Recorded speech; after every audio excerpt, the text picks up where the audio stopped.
heart of the forge where the embers glow. Emphyr searches high and low for the steel that sings like a blade of fire. He'll face the dark and never tire.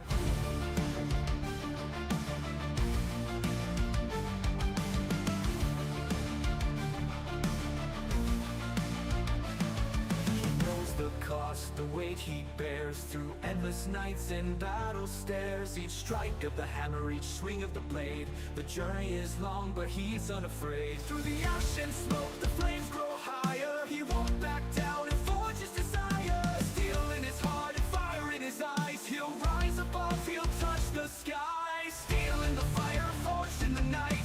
A hero's path, a warrior's fight. He'll seek the power in the iron's call. Through the flames he'll conquer all. For every battle, for every test, he'll find the strength, he'll give his best. With the heat of the forge and the clash of steel, he'll shape his fate, he'll make it real.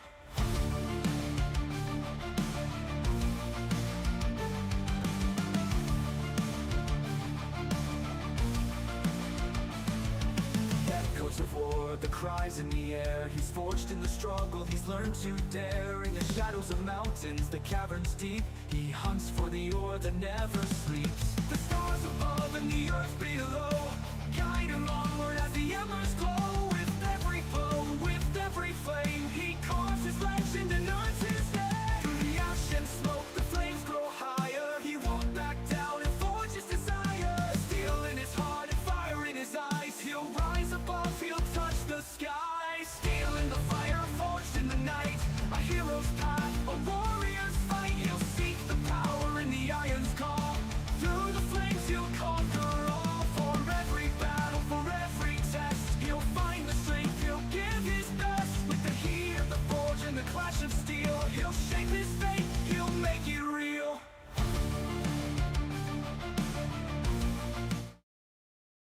Hello, welcome to another podcast of Pax Dei, The Search for Steel, starring Emphyr. If you want to know how to pronounce it properly. So a little housekeeping. I think they did a update today. Not sure. Let's check. I don't see a change in the early access versioning. However, they did mention that they were taking the servers down today. So I'm wondering why they did that. So let's, here we go. Community news. Let's see. This is Proving Grounds update has been out for 3 weeks. The world of Pax Dei has changed a lot. With this late wiped clean, you had to explore new maps, place new plots in new places, and use your recovered resources to build your new houses, villages, castles, whatever. It's a humble home or an epic fortress. We want to see what you've been working on, so they're asking us to share some clips. And then the server status was maintenance on all servers. This was, I think, earlier. Yeah. So they did do a patch, but they said full patch notes will be published once the maintenance is started. So where's the patch notes?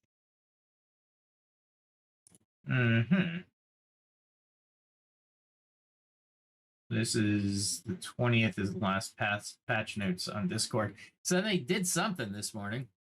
So let's find out what they did. And let's see, we have a couple of subjects, as you can see,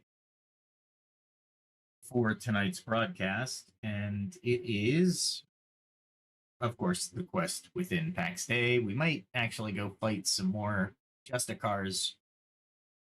But I really need to start getting my blacksmith skill up where I can start creating steel again. This is the quest for steel, after all. And then, so we'll probably do some leveling of skills today, maybe some building in the house. But the in-depth conversation is workplace psychology and cultural insights. So We were talking about it last night, how culture is very important and how workplace and personal life or outside work life is a lot different. And it's been a lot different since 2021. If everybody can agree, put it in the chat or comments. All right, let's go get some more food. I think I gotta go get more elderberries, but at least I know where to get them. It's dangerous though to get elderberries. Crazy dangerous. This stuff is 23. I got plenty of that. I just don't got the elderberry. In the other world, the elderberry really wasn't that great. Not as valued as it is here. And I think I need chanterelles, so I'm going to need to find chanterelles somewhere. There's 21 elderberries. I know I got more than that, though. All right. Let us move on to... I should start marking my chests as well, so I know exactly what's in there. This is not where I wanted to be. Oh, and I also wanted to take out the map and see if anybody was around. I do have a friend on my friends list. Let's see if they're around.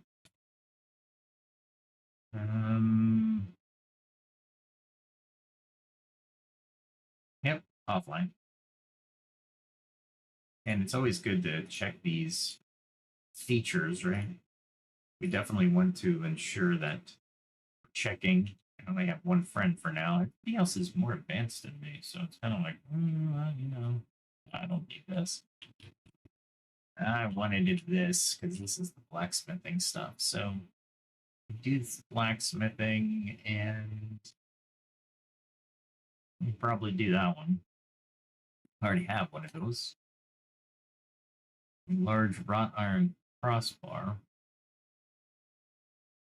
And of course, before you do anything in this game, make sure you understand where you are. So that's a million to it to go to 30.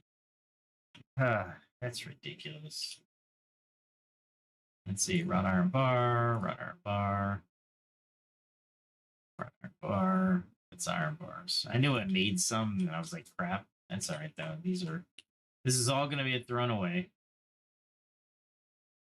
Because I need something in here. Silvers are there. Wrought iron, iron. Blah. This cost a lot. This costs a sheet plus wrought iron ingots, and this costs wrought iron ingots. And this costs wrought iron bars. And how many? 4 of them. Awesome. 4 is not going to get me to where I need to be. Yeah. Okay. So some of the things I put out on X is, why do we behave differently at work compared to the outside in your personal life? So, I mean, I think everybody would agree that it's fairly intuitive, right? You're like, well, I act differently because there's a few standards of culture and societal influence that need to be adhered to while I'm at work, where I don't necessarily need to at home. And I think for this, in the chat or something, chat or comments, and I forgot to bring up the nice birds singing as I fail most of these. But ultimately, what we're looking at is the different. Well, we're going to be different, right? Where we have to be at work versus at home. It's a different dynamic, different responsibilities. So ultimately, gosh, I gotta stop that with the ultimately. You guys are probably like, what is this guy saying? Ultimately, every three sentences. For sure. There's another one I have to get rid of. These are waste words. We'll go over communication sometimes. I cannot believe I failed that many times. That sucks. I'm never gonna get a million. Golly. That is too far away. What I don't want to do here. Oh, silver. Let's make some silver arrowheads. Right, I know I have silver in. Let's see, because these are very easy, so it'll give me some kind of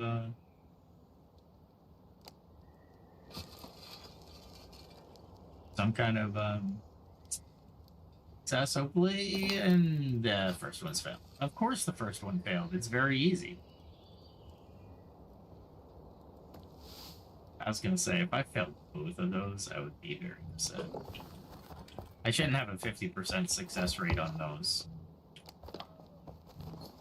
I'll talk to the devs about that. That's crap.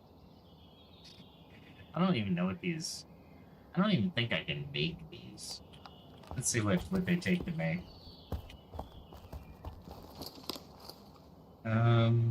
I can't even make them. What's this take? Resin and beeswax? Really? Alright, fine. I'll build my... It's, I've been so against it. Hey, let's see if I have any beeswax first. I have 261. Let's do that. And then I need I got to find wooden stuff. Resin. Do I have any? I'm sure I do. Here we go. And then I put all the... Yeah, here we go. Fine. Let's see if that's enough for now. Yeah, psychology at work versus at, I can only do 5. Oh, beeswax. Look at that. It takes so much beeswax. Am I just failing everything tonight? That is crazy. Okay, back to psychology, because it's important. It's important that we see what's healthy and what's not healthy, right? The biggest thing about being healthy and not healthy is you divide yourself. You're not yourself at work, and that's hurtful to you, right?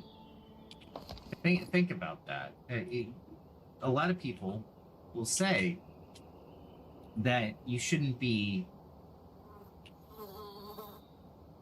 not yourself, right?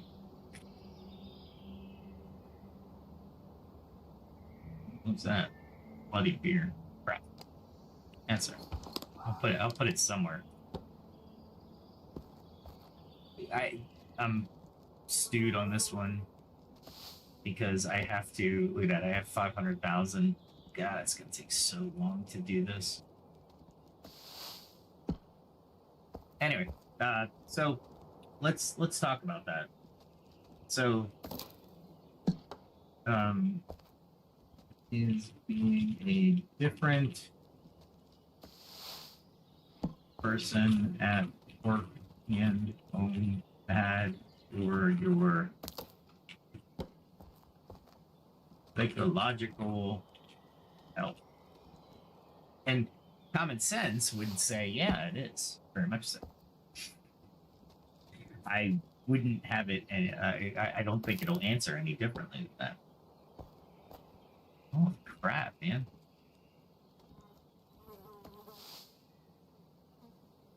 I need more resin. Let's see, I think I have resin here somewhere. There we go. There, fine. It made me get all the resin out. And I can only do 2 because of the beeswax.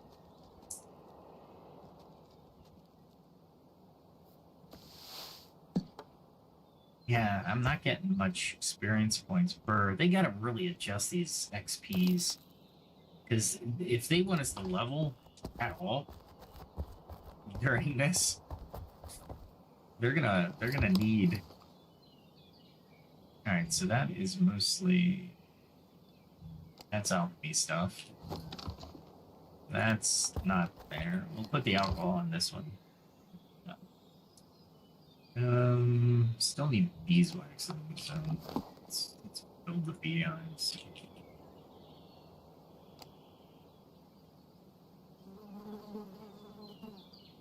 There we go. Alright. Oh, I need my hammer. I need my hammer. Mjolnir! No, it's obviously not Mjolnir. Because I would be quite powerful. Although I am a smith now. Smiths was not the word. The smith.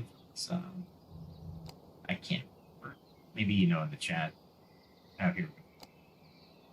I need straw, planks, short stock, and wood pegs.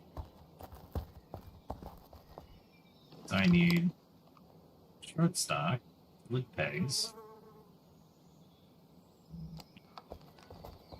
planks, which I can make out of that. So just make that real quick.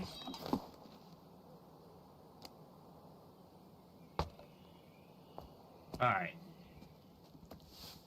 So, yeah, look at this. My God. All right, we'll just really read the conclusion for that ask. So, being different at work and at home is natural to a degree, as roles and expectations vary across contexts.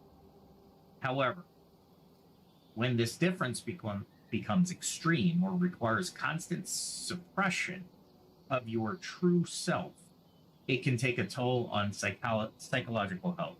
Striving for environments that allow authenticity balanced with situational adaptability is the key to maintaining well-being. That's interesting.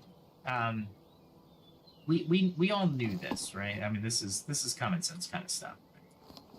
But I was thinking in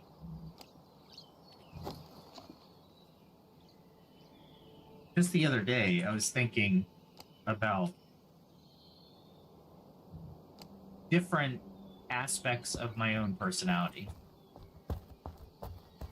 and the health of myself, right?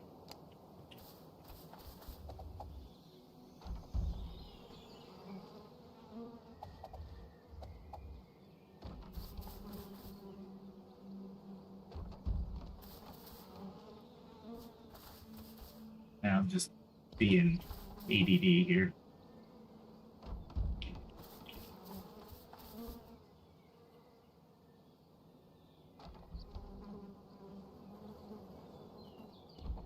There we go.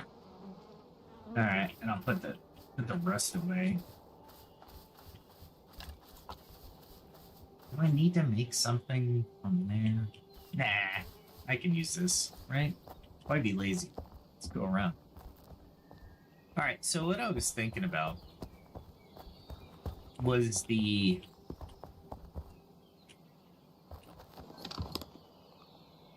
different topics, like political, medical, that you really just force yourself not to do, right? You don't discuss them at work, so you basically you're not yourself. Oh, I can put in there.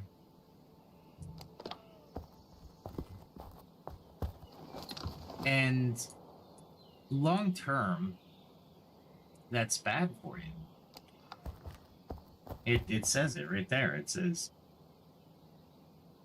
the key to your maintaining your well-being, your mental well-being, is authenticity.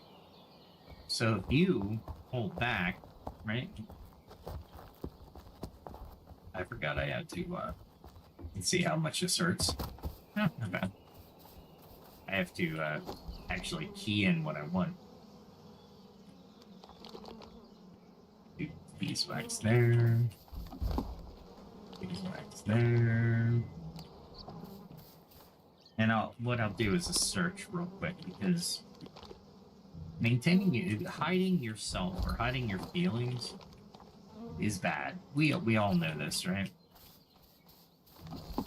And it's just not good to do it.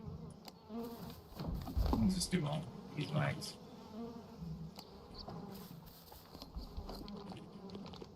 Since I need like freaking 40 per to do the bow staff thing.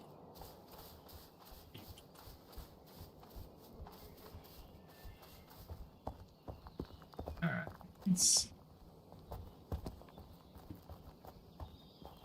you gotta love the character tracking in this early development. Honestly, it's pretty good.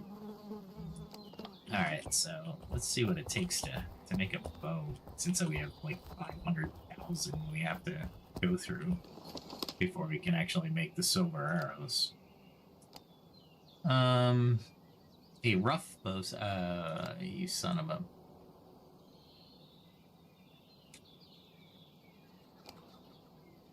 I don't even need this bow staff until the next bow iteration.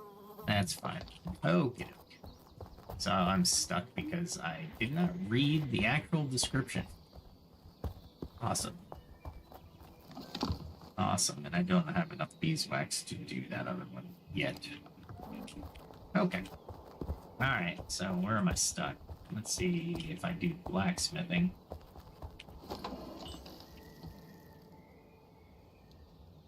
Silver arrowheads I did. That's just a bar. I just wrought iron.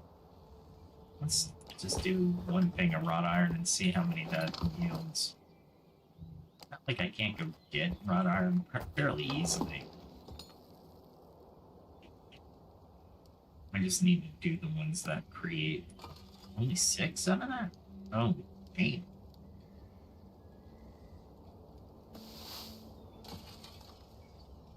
Yeah, this is, I have 1,300,000, or 1,331,000.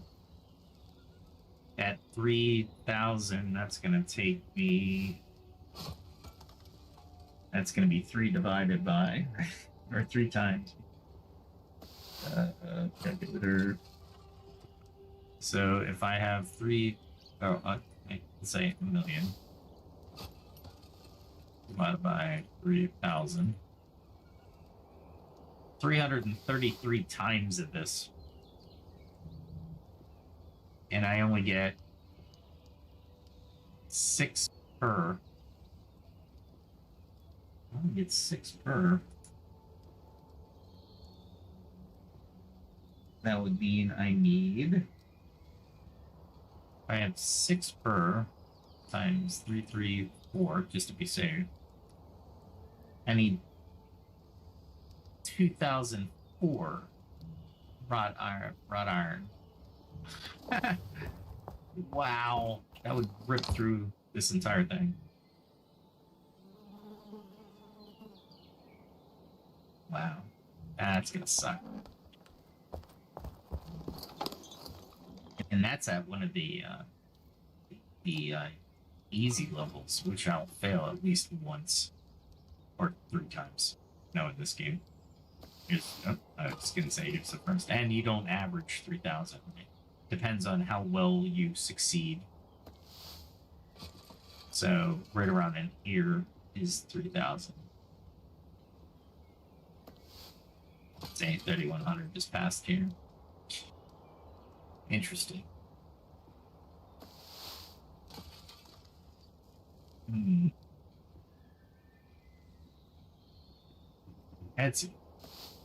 It'll take a while.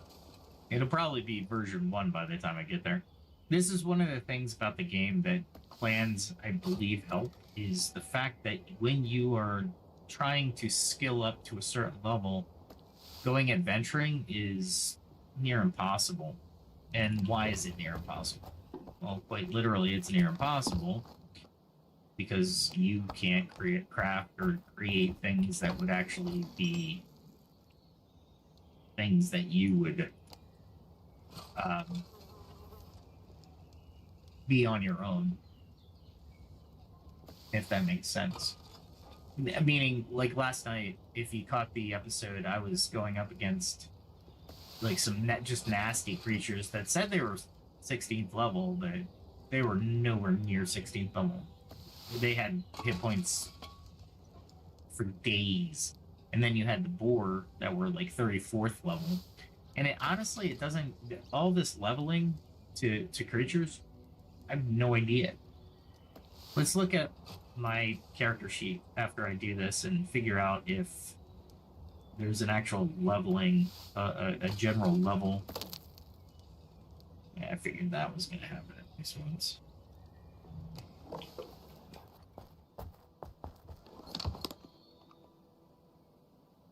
All right. Let's put these somewhere because I don't want to waste them. Put them here. That's one thing you if you don't want to put anything in the trash, you are going to spend a lot of time creating an entire storage room, kind of like the one I'm about to build. It's going to be huge. Okay, where am I going? Okay, first things first. Let's see. Oh, what? All right, let's go back to this well-being thing because it's really important. What's the phrase companies use nowadays about your health, your mental health? It's I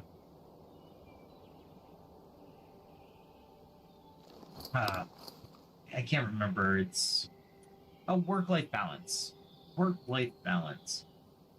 That's what they say. Work-life balance. What does that look like? If you think about just in a 24-hour clock, let's say you get a solid 8 hours of sleep, which is the recommend. You have to get a solid 8 hours. All right.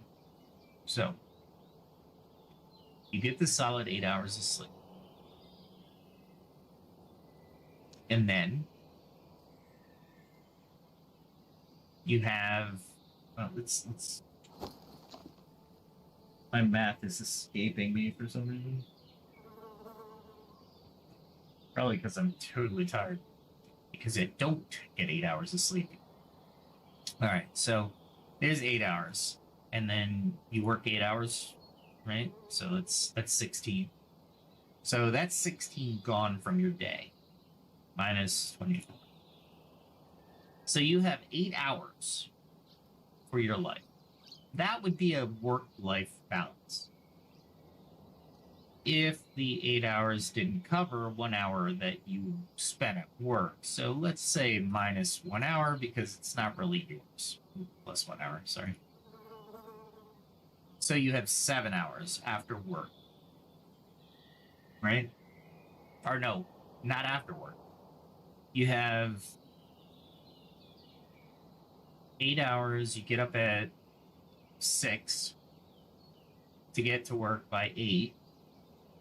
So that's plus 2 more hours. So you're pretty much not even doing that in the morning. Then you have to drive home. We'll say that's 1 hour. Traffic, whatever. So ultimately you have 4 hours to do with what you want. You give your job 8. So half the time is to you. There's a lot of controversy on this because you need to work to survive and get things you want. Just play the part, right? And that's okay. I mean, we're not saying anything is off with that. So that's not an issue that we're trying to bring up. Although I'll probably end up talking about it later. The bigger issue is the fact that we look at work-life balance in this aspect, and this is where we went, right? We're talking about potential psychological impacts for people separating themselves for 8 hours a day. So you're yourself for 8 hours, let's say, plus your sleep schedule. So you are yourself from 6 to 8, right? You're getting ready. You might have a little bit of breakfast. You might even have Like, these are estimates, so you can play with that. But it's plus or minus maybe 2 hours, right? Meaning, no. Yeah, plus or minus 2 hours on your well-being. And of course, if you go to bed late, now you're getting less sleep. Now your health's going to dive. A lot of people say I can live on 6. That's true. Even neuroscience tells people, yeah, say 6 is not an absolute abhorrent number. Myself, no, that won't. I don't. No. Just no. I can't do 6 hours of sleep. Not and be like 100%. And that's the other thing that people have to realize. Do you want your person at 100% or just 50%? Right? That's the other part of that. Did I put my gloves on? Yeah, I have my. I need more hair. So when we're talking about work-life balance, and we're talking about your psychology and how well you're going to adapt, right, or overcome, right, in the grand scheme of things, it's not really a great place to be, honestly. You work a lot. A lot of us work a lot. I actually work upwards of 16 hours a day. Not the full 16. Let's not be ridiculous. But I'm not trying to say I work forever. No, that's not what I'm trying to say. What I am trying to say is there are certain aspects to each work or each job that you will notice a different aspect.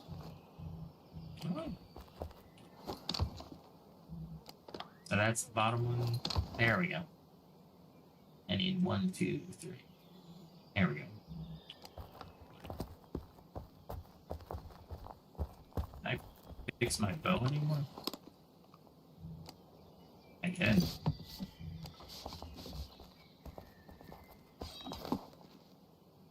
Okay. Let's craft those while I... So there's a couple ways we compensate this psychologically. At least this is what ChatGPT is saying. We have adaptive role shifting, and then we have professional boundaries, right? So adjusting your behavior to fit your professional environment, being more formal or reserved, is natural and can help succeed in different social contexts. Many people have different versions of themselves tailored to the situation or to a situation without experiencing negative effects. Example being more assertive at work while being more relaxed at home. Differentiating work and personal life can protect your mental health by establishing boundaries and preventing burnout, i.e., keeping emotional vulnerability for personal relationships while maintaining professionalism at work. Now, we talked about this empathy and sympathy, especially at work. And when you read the psychological aspects to that, to be sympathetic means you are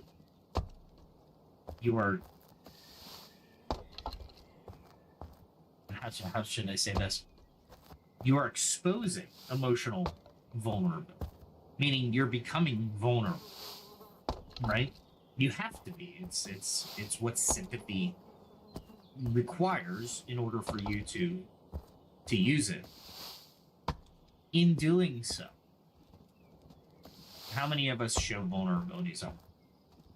Heck, I would bet a majority of us, or at least 60% of us, wouldn't, a plurality of us, wouldn't show vulnerabilities at home. And it's not a bad thing at home. That's not what I'm saying. Certain things might not be needed at home, right? That you need to show those vulnerabilities. But at work, in my opinion, you shouldn't show vulnerabilities at work. Remember this, especially in companies and corporations, they hired you to do a job. They don't care how you get that job done. You have the skills. They hired you. They believe you are the expert for that job. they're not really caring about your life. They want you to do your job. If you show vulnerabilities,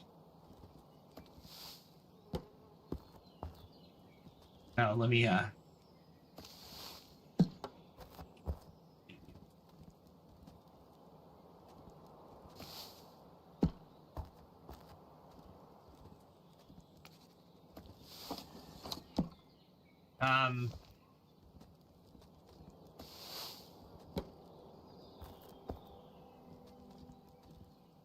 the they are active tonight, aren't they? Let's see. So when we look at this, when can it be harmful? Let's look at that, because I'm kind of going into that now. Prolonged masking, especially in environments where you cannot express your true self, can lead to stress, anxiety, and emotional exhaustion. How many people right now have those three things at the top of their list? Right?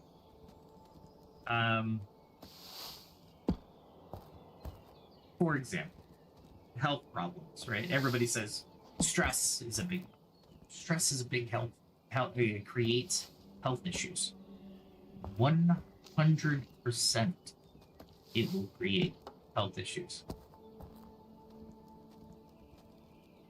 There are good stresses and bad stresses. Even psychology will tell us this, right? And we sit on the bad stresses. Anxiety is huge. We talk about at work a lot of times the introvert and the extrovert. Well, introverts inherently don't like to be around people. It's exhausting to them. Some will act like an extrovert, but they're so emotionally, their energy is so drained by the end of the day, they just want to turn off their mind. They're like, I'm done. I need to rest.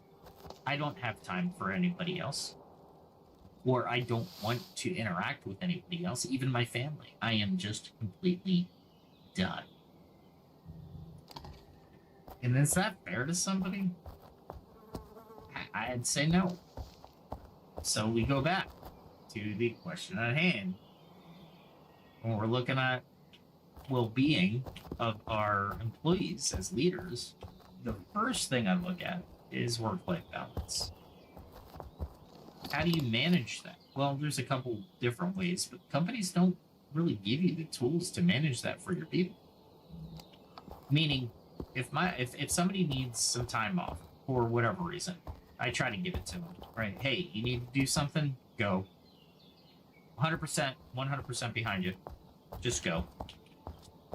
We'll deal with whatever you have. There's nothing that important. Now, there are some jobs, of course, and let's not speak in the extremes. A lot of people, I don't say a lot of people, some people will really start to speak in the extremes, and it really doesn't add to the conversation at all. And there's reasons why people get angry, right? If you're not speaking to I want to get this way. I'm gonna go to get some Justic cards, just because I think I can get more silver. If you're looking at different aspects of people, and as a leader you don't see that work is damaging somebody, if they need the job, they need the job, right? If they're good at the job, they're good at the job. That's not what I'm trying to say. What I am trying to say is you as a leader need to adapt your leadership style. God, that sound is just so harsh. They got to really,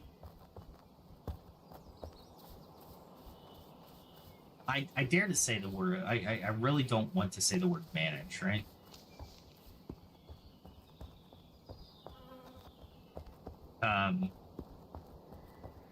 Because manage is the wrong word. We talked about this yesterday.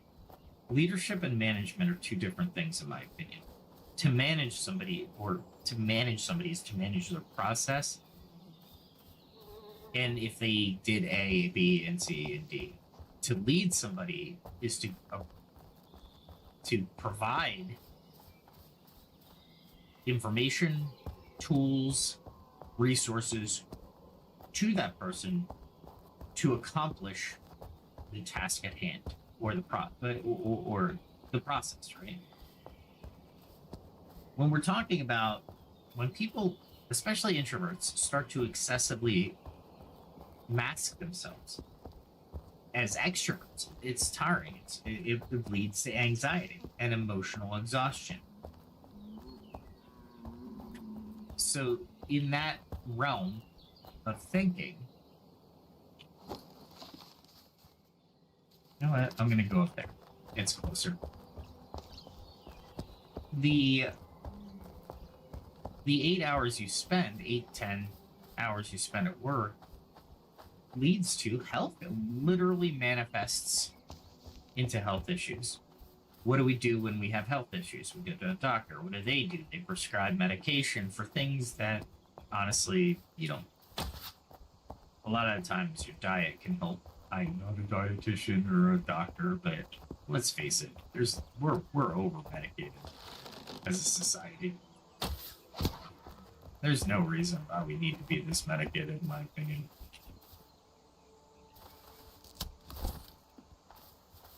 But, you know, I'm a humble person who doesn't have much education in the medical area. You know, it just irritates the shit out of me when people bring that up. It's like, what do you think they did 200 years ago? They went to a doctor who may or may not have gone to school that used the title of doctor. Anyway, I am going off topic. So the other aspect to this is constantly suppressing emotions, right? Where opinions at work can lead to emotional repression, resulting in irritability, frustration, or even depression. How many people do you know with those, if not all, at least one or two of those aspects? I know I get irritable at work. Yeah, for that very reason, because I'd like to say or tell somebody not to do something, but they do it anyway. I like to be able to. All right, let's do some combat, and we'll come back to this conversation. Let's do it. Let's run. There we go. I knew it. Ah, crap. I gotta get rid of this guy.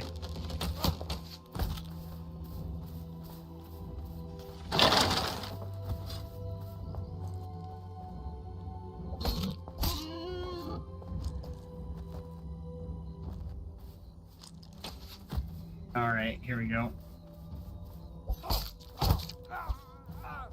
Oh, I barely won that because of that freaking boar. Man, I hate the boar so much.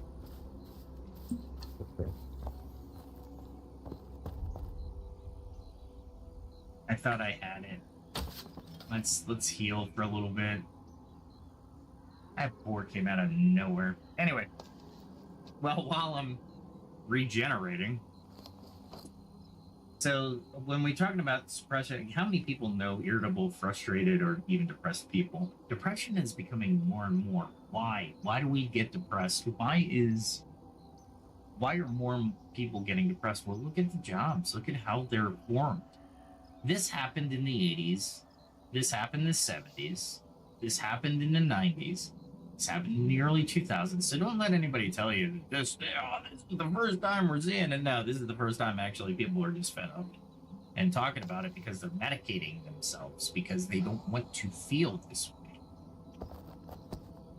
It's so annoying when I hear this never happened. It always happens. It just never was widely. It wasn't widely provided as it. There was a stigma. What is that guy doing? Oh, he's probably going to get some war. Anyway, for the most part, let's see. Let's go on. Hiding dissatisfaction with a toxic workplace culture or fear of reprisal can happen when you suppress your emotions. Well, boy, that's the extreme of suppressing emotions. I think people do it all the time. I hide themselves all the time. Cognitive dissonance. Yeah. Acting in ways that conflict with your core values can create cognitive dissonance, where your actions clash with your beliefs, causing stress and internal tension. Toxic workplace environment.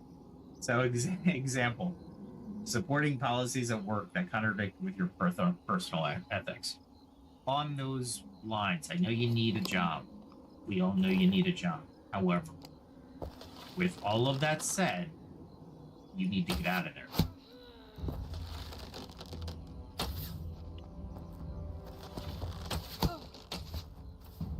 Come on. Why am I not running? Oh, I know why. Probably because...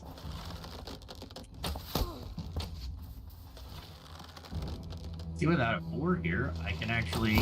Oh, I knew that was going to happen. I didn't run fast enough. These do 41 up here. They're not as tough as the ones I did. Really? Did I lose it? That's Flax. Where's her body? There it is.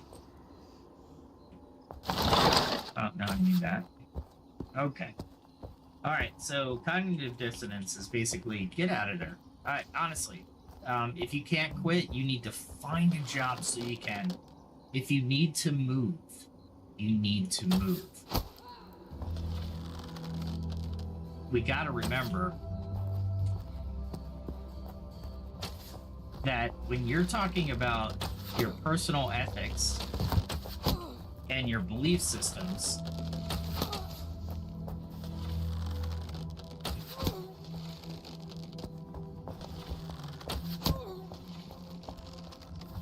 wow, these guys aren't as tough as the ones in the other area, but they're still not easy. Alright, let's see if there's another one down here.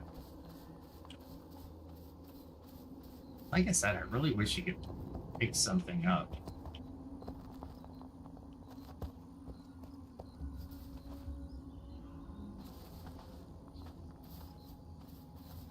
Let's make sure the area is clear of boars first before I do this. Hell, we got two over there. Let's get rid of these boar.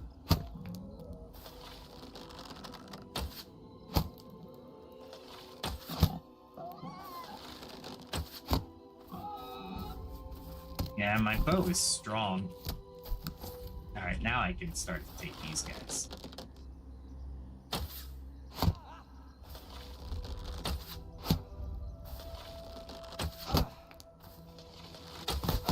I didn't take off fast enough. That was my own fault. Ah, you get me. Oh. I'm overthinking.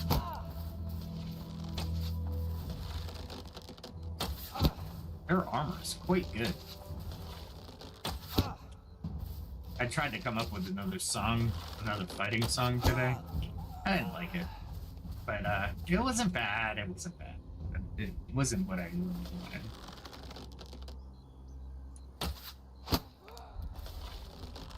It's bad when you see this arrow coming out and you're like, holy crap. I don't know what's happening there. There's one in his forehead. I'm gonna get hit. I'm going to want to take... Jeez.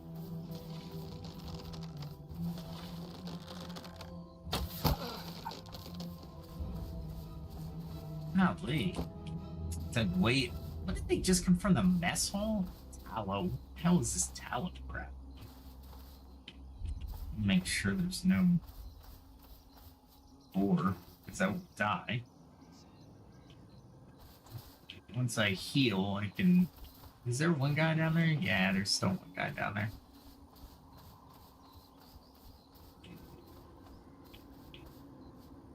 Let's go here.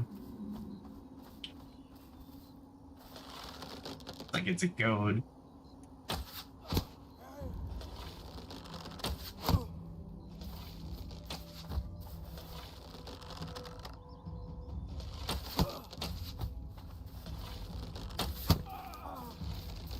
This guy's a little faster.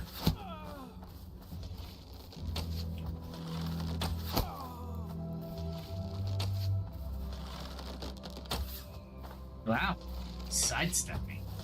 Pretty good.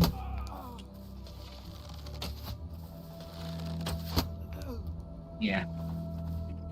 I was a little close for that, but that's fine.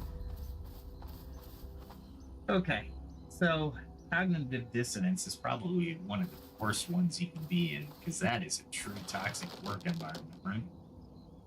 You don't feel the belief.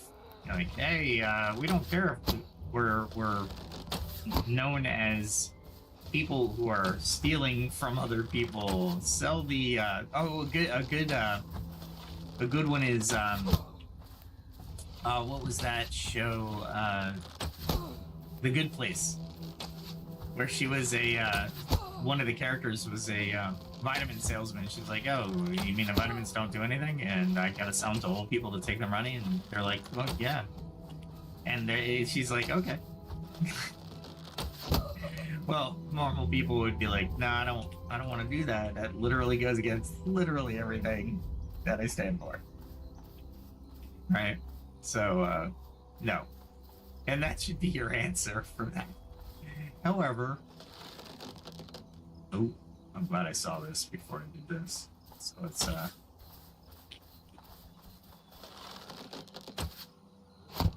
there we go. There we go. Bring both of them over here.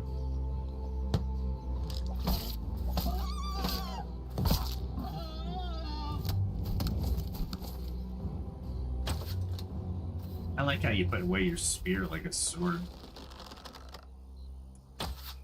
You're still working on it.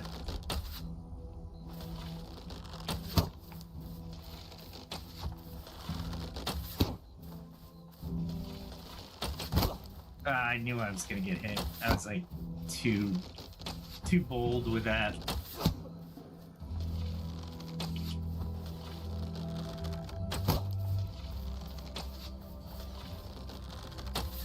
I can't believe that.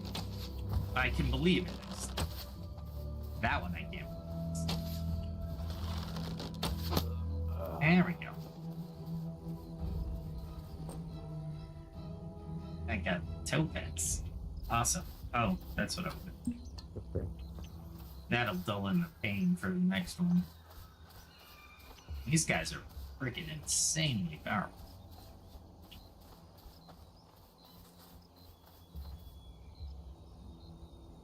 Oh, it's just a rabbit. I can take a rabbit. Let's see if we can pull somebody. Somebody's coming.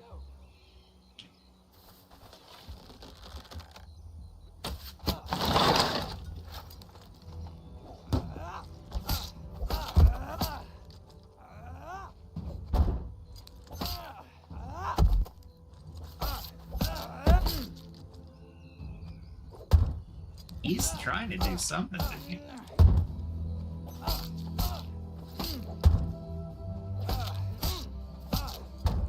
I love how I back him up, though. That's awesome. Let's bring the other guy out. He should be right around there.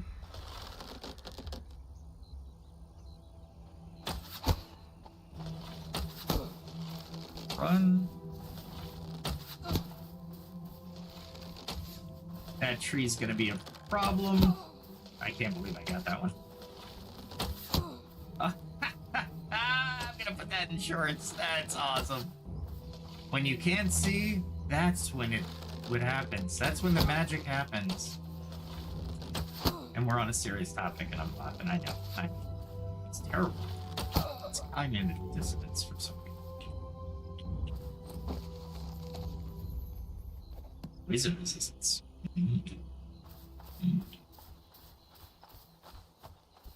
I think that's all there. Let's find out.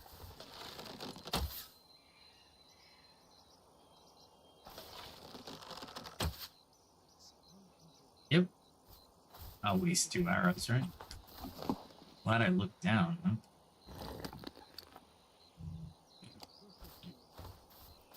Yeah. So, let's see. Difficulty switching off. That's another one. That's awesome. That sounds just so well. That sounds so healthy. I'm gonna have to watch up here. Is there a boar somewhere where I need to worry about it? Okay. Let's bring that guy out. Aliox can free.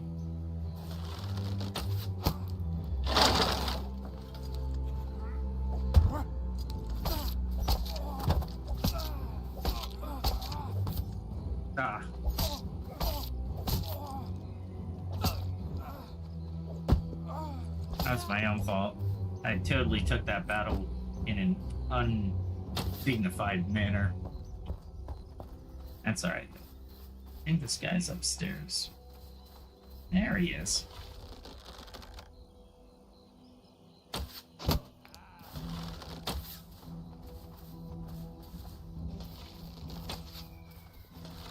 Gotta worry about this.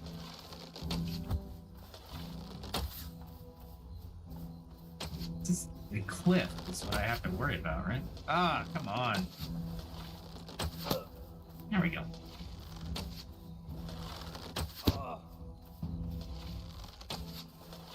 I like how he's aimed somewhere else, but the arrow goes sort of toward you. I'm only doing 26. Man, my bow needs an upgrade.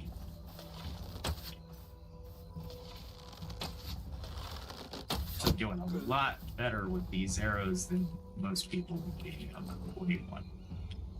Alright, well, that was adventure. Adventure! I know where I am. Alright. So we'll just go this way. So switching off, if your work persona is too rigidly maintained, it can bleed into your personal life, making it difficult to relax and be yourself at home. Yeah. Yes. I mean, that's not sure I can put it any more succinctly than that. Many people do that, I think. And because we're forced into this dynamic that we normally aren't, right? This is not a normal set for us. This is not our normal personality. God, it's so loud. It's not our normal personality, so turning it off, it's like a, it is like a mask. Billy Joel was saying about this. The Stranger was a good song, by the way. But yeah, ultimately, since you can't switch something off, we all wear masks. We all roleplay, for sure. We're only honest with those who we believe won't hurt us to any great degree. It's a big deal. Even in relationships, if you get to a point where you trust somebody enough to be sympathetic to them. See how I'm using all these words in conjunction with certain necessities of our conversation, because it's important that we understand that life is not static. It's not black and white. It's all shades of gray. And the more we understand that these terms aren't just they're not just here for us to play around with or toy with.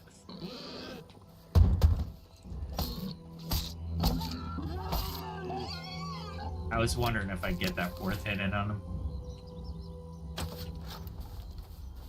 Alright, so I'm coming up on the next group of people. I'm like a ranger in this form, right? I guess. Let him come.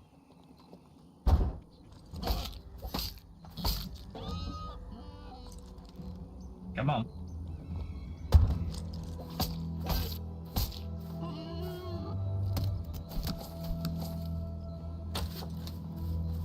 There we go. And now we should have one guy near there. There he is. Right in the head. He should be, like, dead.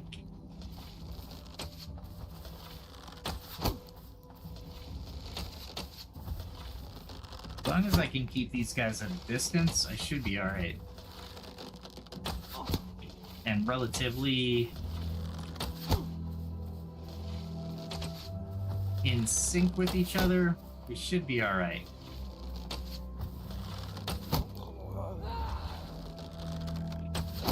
You would left him. He didn't leave you.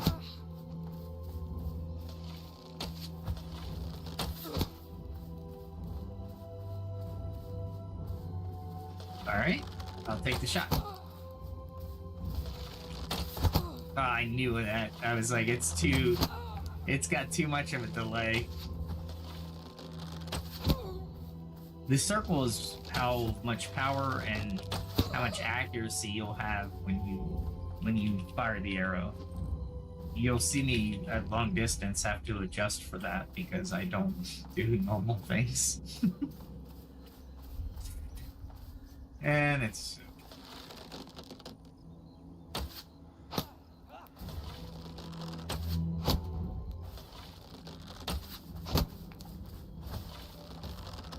See how I'm far away from him and I'm adjusting the circle. But when I'm up close, see, that circle should have been fine. I was totally off of that. I couldn't see him. There we go. He's a little bit faster than the other guys. If you're caught behind a tree, just aim at the text. Man, this tallow is freaking incredible. You guys are just eating the shit out of this stuff.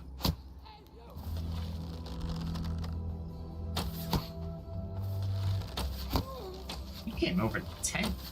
You must be pissed. I knew that.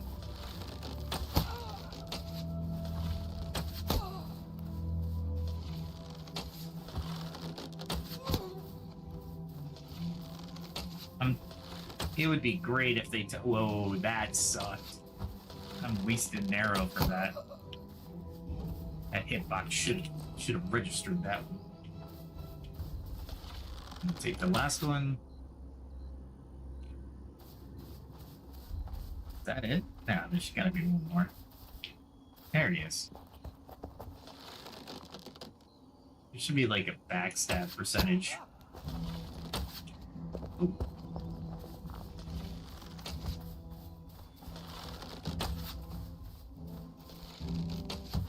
Oh, that was my own fault. I was dancing or something.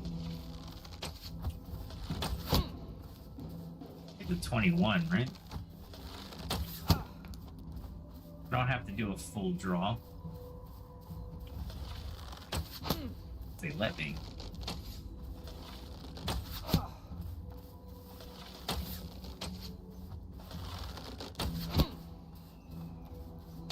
Fire. There we go. There we go. So yeah, this is just a bad, you know, I want to get into the subject a little bit more, but I decided we'll fight a little bit because it's interesting and fun. Oh boy. You're sitting. We'll get you.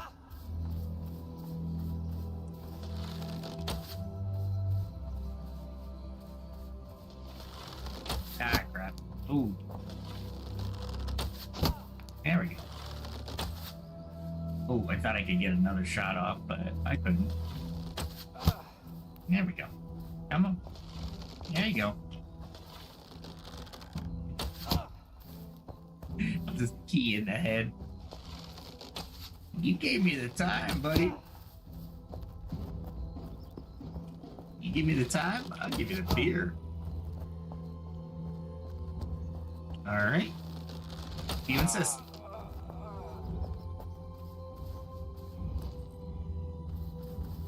I don't think I got anything from that guy. That guy sucked. I'm so close to this right now, so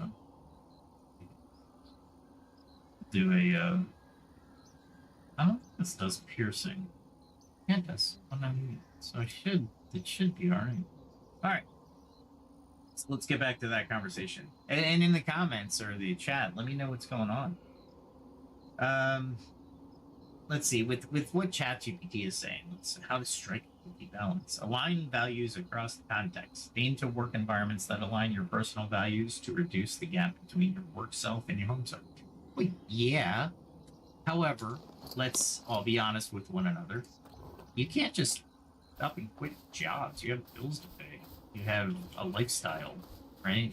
You're not going to just be able to say, oh, this job doesn't agree with me, therefore I'm gonna quit. Some people can, but if you have family, like a kid or two and a wife, and even if you don't, I'm not saying you won't have any responsibilities, but what I'm saying is with less responsibilities, you can do a little bit more soul searching, right? It affords you the ability to. But what I will say is nothing stops you from job hunting. You could keep your job, and then with the time that it takes, you can actually search for a job, right? And that's okay. But you need to get out of there. Now, the other aspect to this is, what if you have to move, right? There's a lot of considerations, and nobody, I think, is advocating that you need to just up and move and quit, unless it's egregious, right? Like your boss is like, hey, I murdered somebody, help me dispose of the body. Yeah, I quit. That's not even a thing, you know what I mean? Wow. Got him right in the knee. Cap.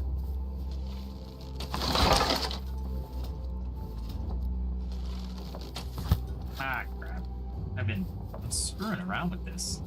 What I want to do is...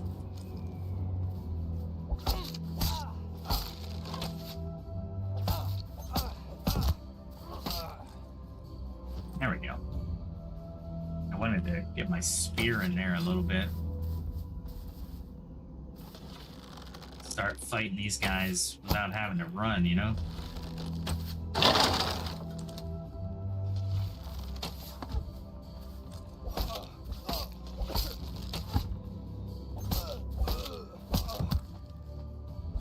He got through. Wow. I'm impressed. Let's see if anybody else is here.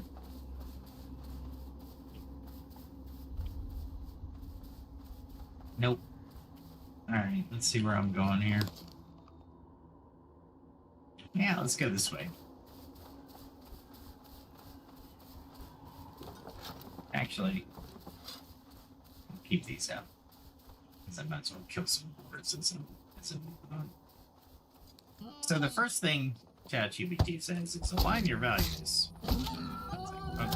Yeah. And that's really important when you're talking, when you're doing interviews. You've really got to adjust your values to the place that you want to work, right?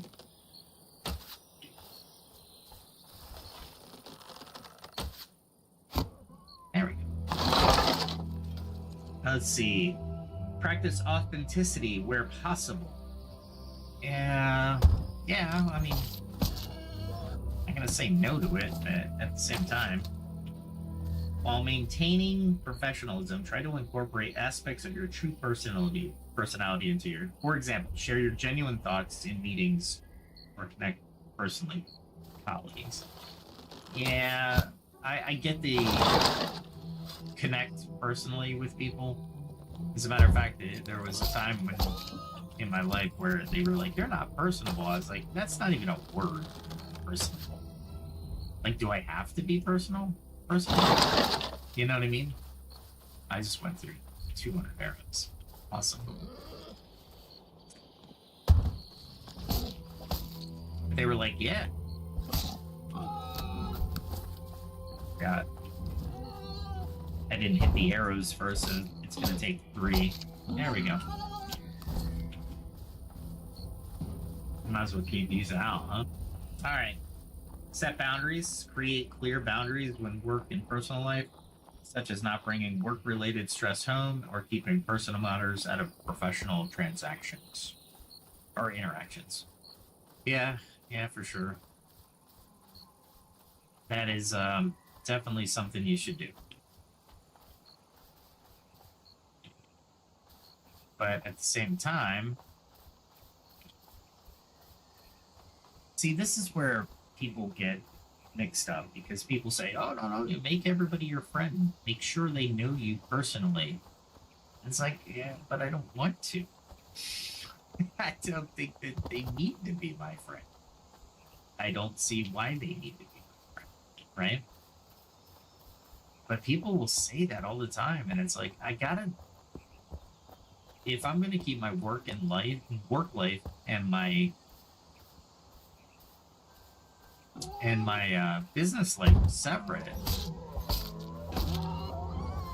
I can't just say, "Yeah, you know what I'm gonna do? I'm gonna take this. I'm gonna do this and make it personal," because it hurts all the more when you do open up and become vulnerable to somebody, and they don't care, they backstab you, or it feels like they backstab you, right? These are real things to people.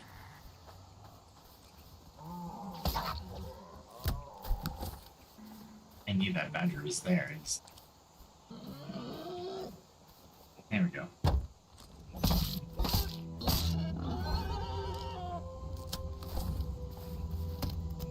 I really gotta get the spirit up another one. I thought there was another badger. There it is. Spears are really nice for distance. My sword wouldn't be near as effective, honestly, but I do like my sword. I grew up on my sword, and my sword has a special place in my heart for it. Because I love when I can only.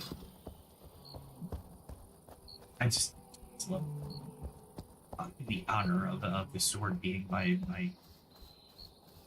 precious. Yeah, it's my precious. Anyway, let's go on with this. So we did a line of values across. We did authenticity where possible, and like I said, we're bringing in the comments and bring it into the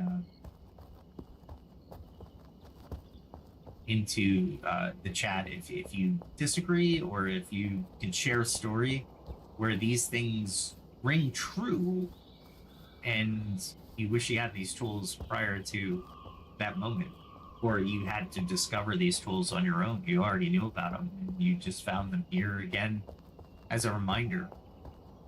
The setting boundaries is very hard to do. For example, on vacations, my boss is great. He's a true leader. He says, if you're on vacation, you're on vacation. Don't answer your emails. Don't come on to your notebook unless you're going to use it for just personal use, like internet, just doing internet stuff, right? If you need a computer to do most stuff, right? He's like, I don't mind that. However, disassociate yourself. If somebody reaches out to you, say, hey, I'm on vacation, or don't even answer them. because you're on vacation and you're just keep your you're out of the office on, and notify people with that out of office that you are on vacation. Totally agree with that. That is 100%. Like, you might have heard that my other computer is on, and somebody inevitably is probably trying to reach me, even though I'm having my out of office on. Absolutely infuriating. But to the point, you have to set boundaries, right?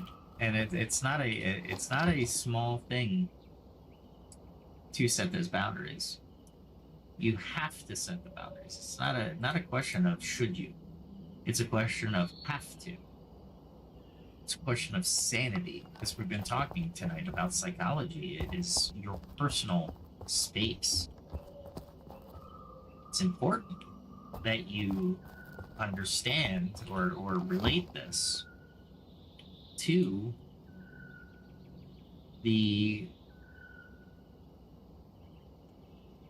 to yourself, to thine self be true. It's a very old saying. I think people should, in philosophy, trust me, go out and really study philosophy, because ancient philosophers have encountered all of this stuff. It's not even funny. We know for a fact they've done it because I wrote it down.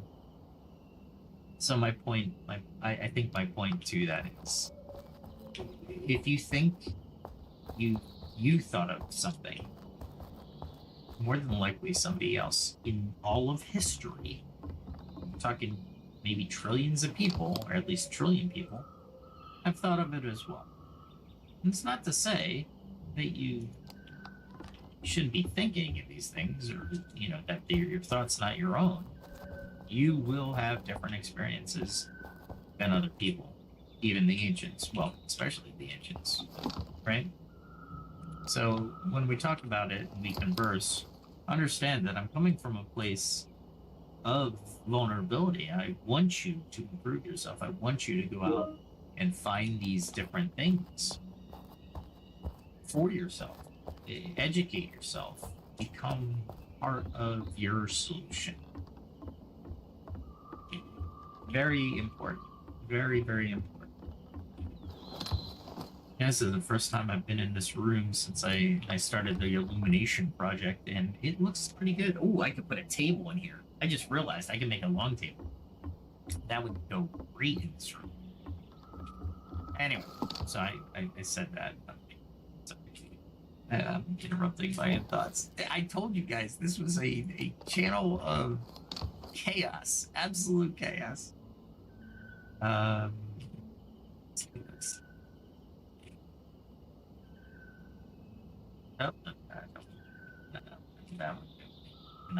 he's downstairs in my one chest that has the has these type of alchemy components in them.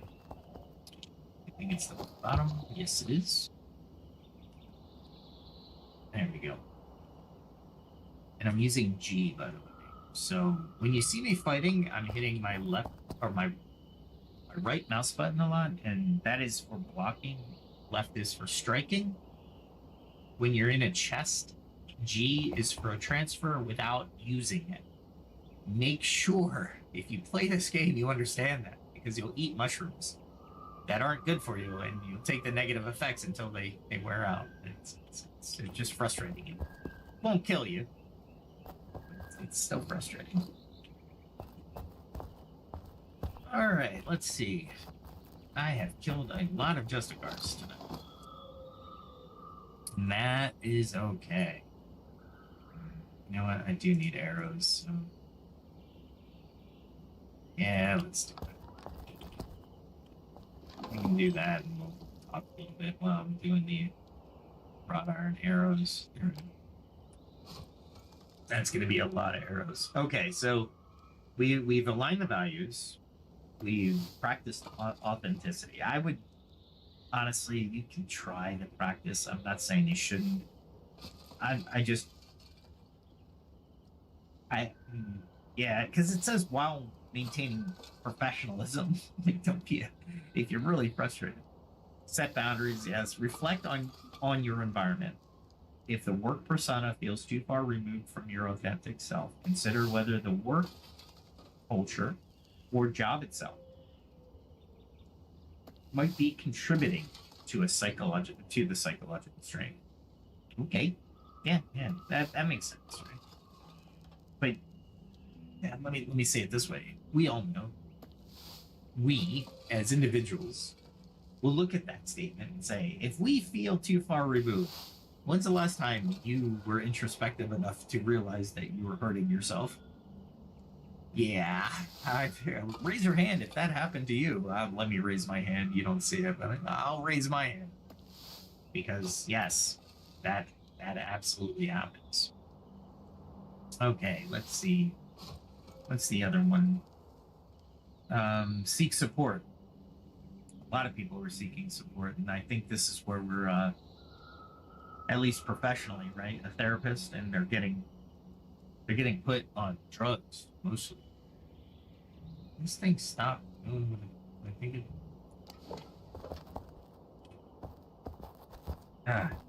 Every once in a while, it'll hang up on the actual task. Like I'm asking it to do a lot here. I'm like, yeah, just do it. There we go. All right. From a leadership perspective, reduce the need for masking, which I have already gone over. Improve engagement, productivity, and overall mental health. I talked about engagement yesterday. Productivity is a little bit more in depth, and then overall mental health. Your leadership isn't responsible for your mental health. You are responsible for your mental health. However, with all that said, because I want to go back to what I said earlier, we don't see what we don't see, and we are the harshest critics to ourselves. If you could trust your leadership enough, you can ask them to point out certain behaviors, right? One and encourage creativity and collaboration. That has nothing to do with hiding. If you're not creative or a collaborative person at work, you're just not. For example, I just happen to be, but I like to dive into stuff. I also get in trouble for diving into stuff because I like to change current processes because they're not efficient and they should be reaching out to other groups, and et cetera, et cetera. So I get taken aside. I get the talking to, but that's okay.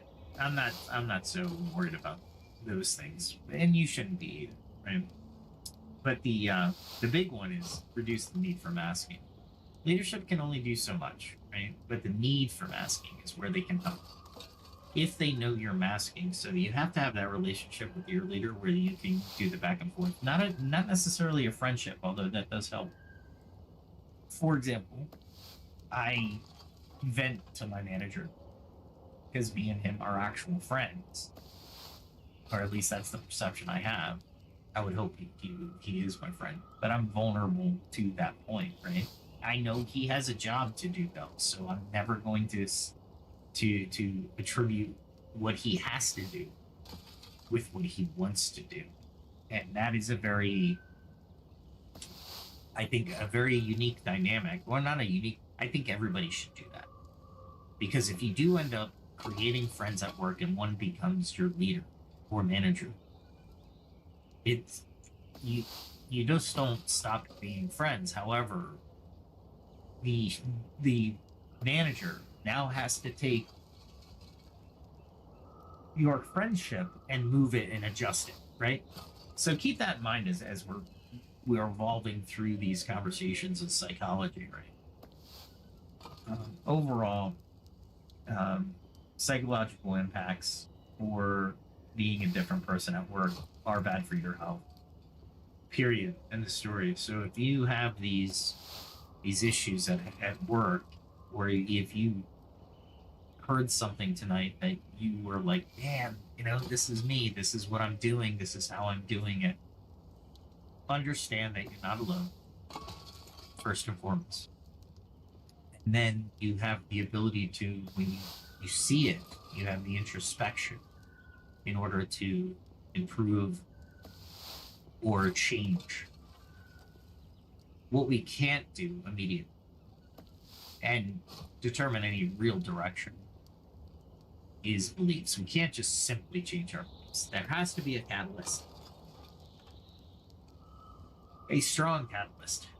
By the way, this is going to be an unsponsored spot for Zevia because my mouth is parched. All right, what else are we talking about tonight? That was a big one. Psychology, well, workplace psychology, right? So when we went into it, it's just so huge. The psychology, because one thing I've learned is you don't want to be put on medication if you can help, right? See a doctor for sure. Let you have the discussion with the doctor. What does this medicine do? What are the side effects? Why do I need it? What would it help me with? These are all valid questions. Doctors are not, they're not oracles, right? So don't think they know everything about the future or what the drug will do to you, etc. That is a lot of arrowheads. I just got sick of creating arrowheads, I suppose. There we go.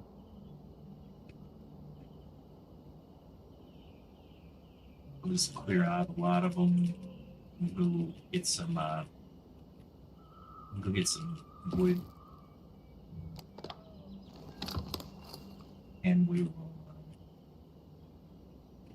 just start crafting short sticks so I can start making arrows. We can start our next discussion. We could probably start this one as we're moving on because grabbing sticks is mind-numbing, but it is part of the process, so keep that in mind as well. All right, let's see what else.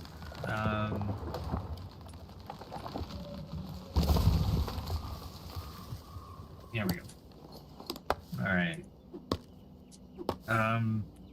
What can adverse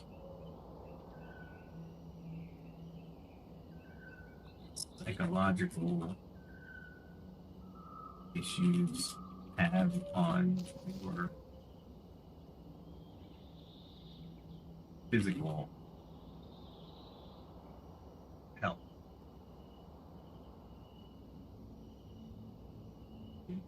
Provide a condition and a chart with the health issue. So we'll do a little and by the way, self-diagnosis is a thing. Don't let anybody tell you different. Just do your research.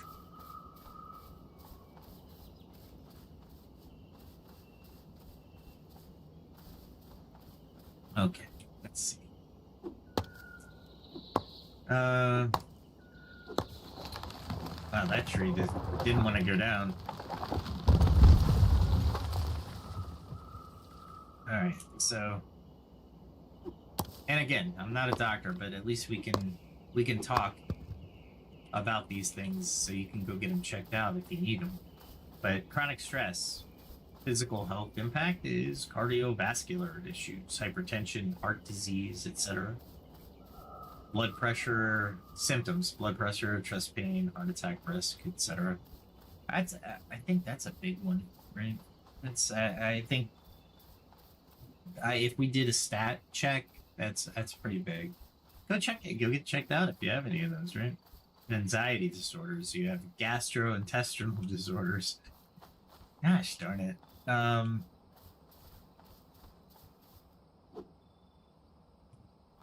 Just kept running. All right. So the depression, you have immune system suppression, that's a big one, right? Depression's nothing to mess with. Go find a doctor or a really good friend who's going to tell you to go find a doctor. If it's a deep enough depression, you need help. And the best thing you can do for a friend that has depression is say, I am here for you. Go see a doctor. Whatever you want to do, let me listen. And all I will do is listen. And that's what you say every time they say, you know, they start to meander. You just say, mm-hmm. And what else? Mm-hmm. And how does that, you know, and just follow the conversation. Very important to follow the conversation. But ultimately, you are not the doctor, so you can't really help them out to any great degree. But you can listen to them, and that's part of depression. It's not the best feeling, right? And I think all of us have been in that position. Maybe not a deep one, but deep ones are, yeah, they are really no joke. The human psyche should go with peaks and valleys, right? You should always be able to. It's a natural state, right? Peaks, valleys. When you see that you have a high peak and you're giddy happy, and then you have a really low low where you're very depressed, that might be time. Well, it is time to see a doctor at that point. But we need to expect certain things as well, right? Humans go through highs and humans go through lows. So I think that is normal for everybody. So don't let don't let the little voice in the side of your head, inside of your head, win. You know, you are no good. You don't do this. You need to do that. You didn't do this. You did that. It just nags, and it brings you down. Like, yeah, I could have done that better, or I can't believe I treated somebody that way. Maybe wallow in that. That's when depression can spiral. So go see somebody. Please go see somebody. I've known too many people that are too depressed, and one I couldn't save, and the other I hope I had at least a little bit of impact in their life, right? And I listened. I just said, hey, if you need somebody to just sit and listen, please call me anytime. Doesn't matter. And this is where you might not be a friend at work, but you're a human at work, right? You're like, well, that guy's at work. Yeah, no. I'm still human. And if another human's going through pain, I want to be there to help as much as possible. So keep that in mind. This is part of the channel, is to achieve the culture that we would want to live in. The high trust society. I'm sure people have heard of high trust societies in the news recently. It's where you can leave your keys or wallet out. I think there was a story in Dubai where you could leave your wallet and your phone on your car, walk into a mall for 2 hours, come back out, and your wallet and your car and your phone are still there. It's a high trust society. Some would argue, yeah, well, that's the Middle East. You might lose a limb. And that's true too. However, it doesn't negate the fact that people, how do you find the person?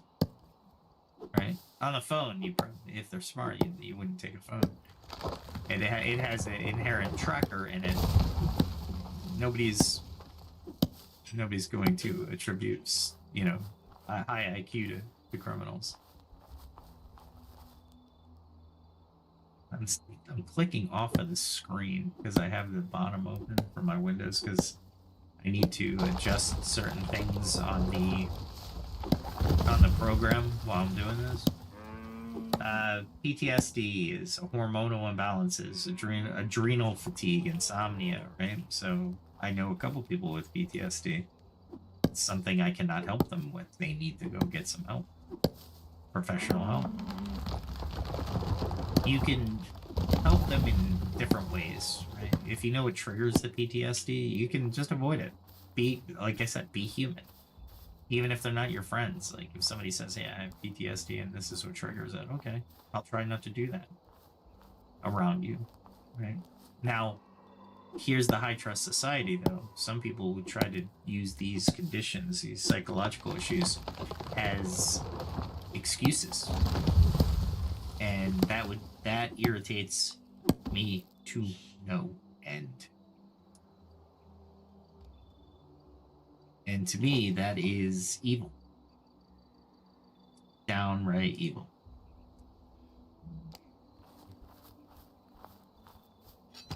If you have a condition, I will empathize with you. I cannot sympathize with certain conditions because I just don't have that ability. But I can empathize for sure. And again, being human, I think we can all empathize with pretty much anything and everything.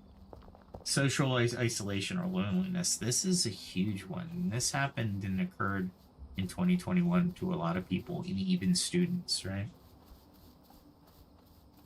Inflammation, chronic inflammatory conditions, and joint pain, swelling, fatigue, etc.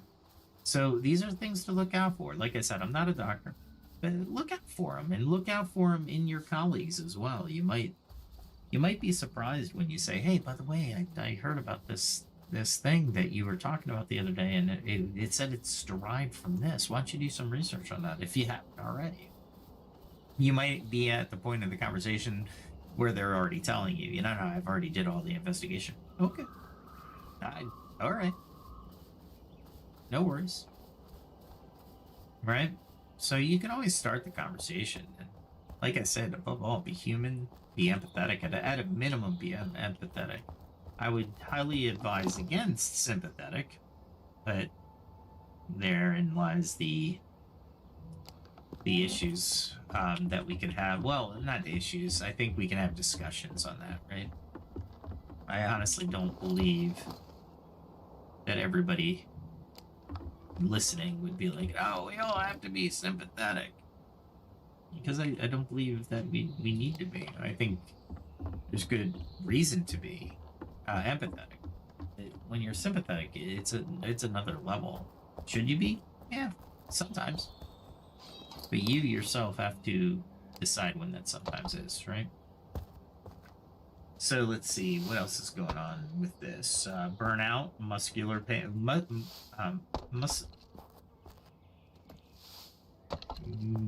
muscular skeletal pain, tension headaches, chronic back pain, stiff neck, shoulder pain, migraines, burnout. Yeah, burnout. How many, in the comments, how many people know people who are headed to burnout and fast? Not just even a little bit, just really fast.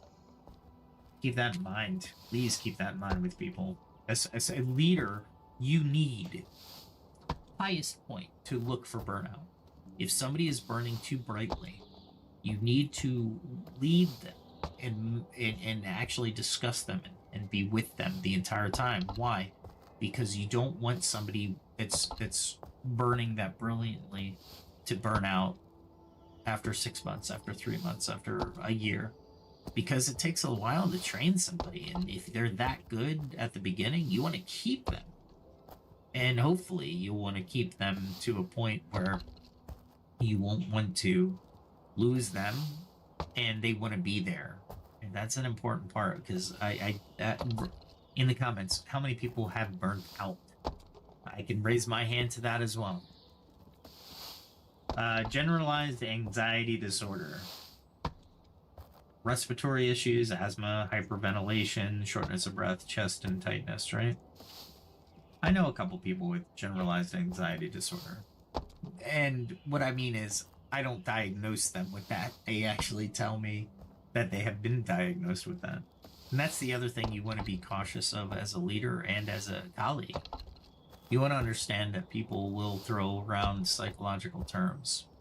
And they might be sincere. Well, they probably are sincere. However, there's this high trust society that we're trying to create. You would welcome that, right? But there are people who will manipulate you based on your past and the disorder of choice. Panic disorder is very easy to see.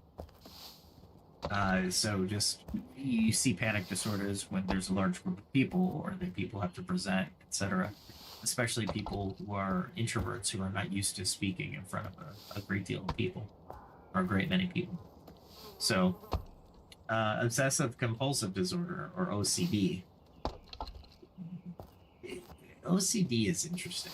Again, not self-diagnosed, but dermatological issues. That's interesting. I would have never associated that. Again, do your research. We're just having a chat on the internet, right? This could be wrong. I don't think it's too off, but maybe. So again, just for the disclaimer, go see a doctor. Especially for depression, please go see a doctor. Bipolar disorder. That one you need a doctor. I've known too many people with bipolar. It is controllable from what they tell me, but they're also seeing a therapist and or a psychologist or a psychiatrist. So it's one of those big deals. So overall, let's just sum up this entire conversation. Psychological issues can significantly affect personal health and physical health. You create these cycles that's of stress and illness and exacerbates your conditions. Therapy is one aspect. Going to see a doctor is another aspect. But you really need to take a look at your life, your work-life balance, where you are, where you want to be, where you should be. It's huge. And I know I've spent a little bit of time on this, but I really feel psychological health is important, and it's really up to the individual to do so. However, like I said, we're all human. If I can help you, I will. People are in pain. You don't want to see them in pain for any reason. So with all this said, let's bring it back to the workplace. So leaders foster this current culture, right? They foster this atmosphere, this literal environment that you're there for at least 8 hours a day. They have a little bit of responsibility for your psychiatric health, for sure, right? They don't want to put you under undue stress. They want to make sure that you understand the boundaries of the job versus your personal life. They should be the ones encouraging you to create those boundaries. So this is all good, and keep this in the conversation, because leadership and culture at work. One of the, I said a couple times, one of the things, and I think it's a meme at this point, if a company says we're like family run, if you can, don't take the job. It's just a ridiculous statement. It really is just a ridiculous statement, in my opinion. One, I would not want to work with my family. Right? Why? Because they're my family. I do other things with my family. I don't want to work with my family. That's crazy. So keep that in mind as you're looking at these memes. Some of these memes are funny because they're so true. Absolutely so true. Let's see. Name some ancient philosophers on the subject of work life balance. Let's see if there's anything in.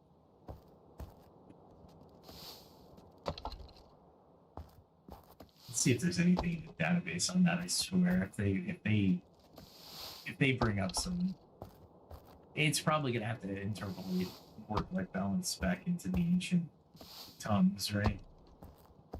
Yeah, probably is, but let's see what it's pulled up. So Aristotle, one of my favorite. Aristotle emphasized the importance of achieving balance in life through the concept of the golden mean, which advocates for the moderation in all things. Work-life balance. He believed that a good life required a mix of work, activity, and leisure, rest, and contemplation. Key insight: leisure isn't just idleness, it's time for reflecting and cultivating virtues which are essential for happiness, which he called eudaimonia. Eudaimonia.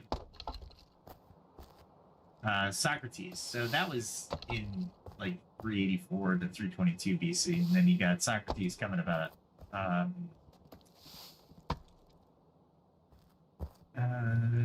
Well, Socrates was old, right? He examined the nature of a good life. Oh, before I move on, what is it? The golden mean? Look at that. Look up the golden mean. Mean, not mean. Mean. MEAN. Look it up. It's really cool. Remember, these are people from ancient history that had time to think about these things. Don't dismiss them because it's old. It applies to today just as much as it applied in their time. So basically, Socrates, I always say Socrates because of Bill and Ted's Right. See, this is what modern society does to you. So Socrates said the important, a good life, and let's see. He said he stressed the importance of knowing oneself, and which can be interpreted as understanding personal limits and the need for rest and fulfillment outside of work. Well, let's go deeper than that. Knowing oneself, we just talked about. If you don't see it yourself, you need people to see it for you and have the ability to accept that feedback, or at least become introspective on that feedback, right? Confucius. Look at this. This is on the BCs. Confucius emphasized harmony in relationships, as well as a well-ordered life. Fulfilling one's duties while maintaining a balance through family obligations and self-cultivation. Insight: work is meaningful when it aligns to one's moral purpose and is balanced with nurturing personal relationships. Are we impressed yet? Come on. Oh wait, I don't do that. I'll do one more. There we go. Then I'll put this one somewhere. That's a lot of short stack. Oh, the wood gets over here. Yep, there it is. So we'll put all this. I can right click all these in there because I won't be eating wood. And then we'll do some over here and gather some. I just have 1, 2, 3, 4, 5, 6, 7, 8. I can do 8. I'm going to start making arrowheads, which is good because I get experience, just not near as much as I need to. Okay. Epicurus. Yeah, well, just going back to Confucius. Didn't we just go over the moral of aligning with one's moral purpose? We said belief, right? What is your purpose, right? What do you align with?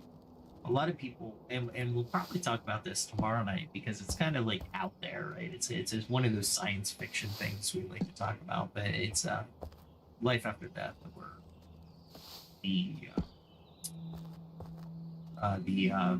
what is that? Near-death experiences, NDEs, and they bring back some wisdom, or they come upon this wisdom, right? I tend to believe there is an afterlife, so we can talk about that tomorrow night.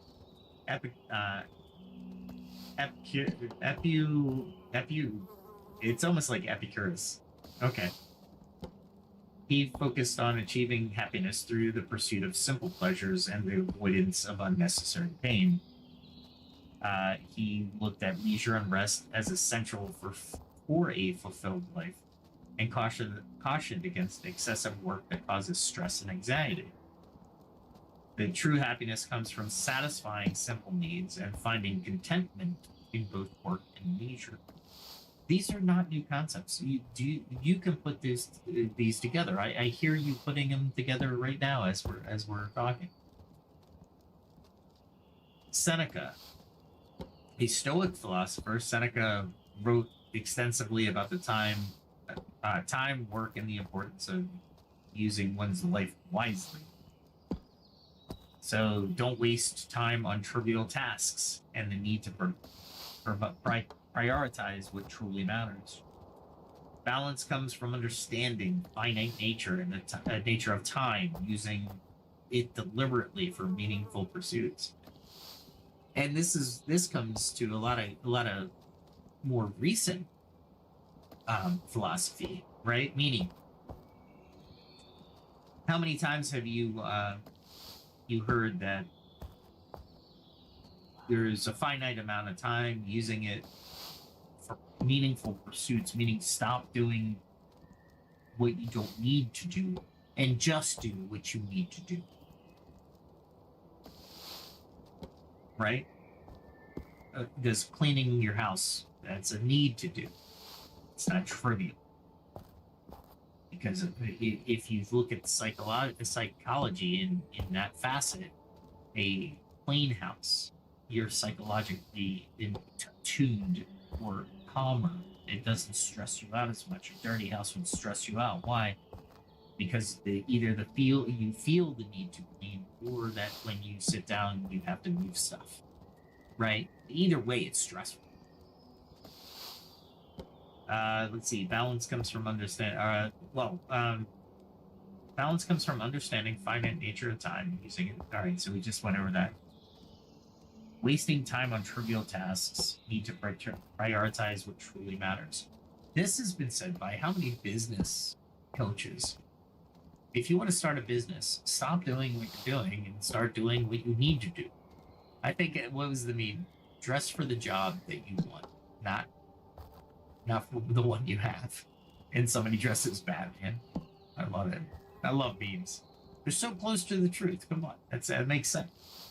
This is Seneca, like 4 BCE to 65 CE. So he's at the 0 point on our calendar.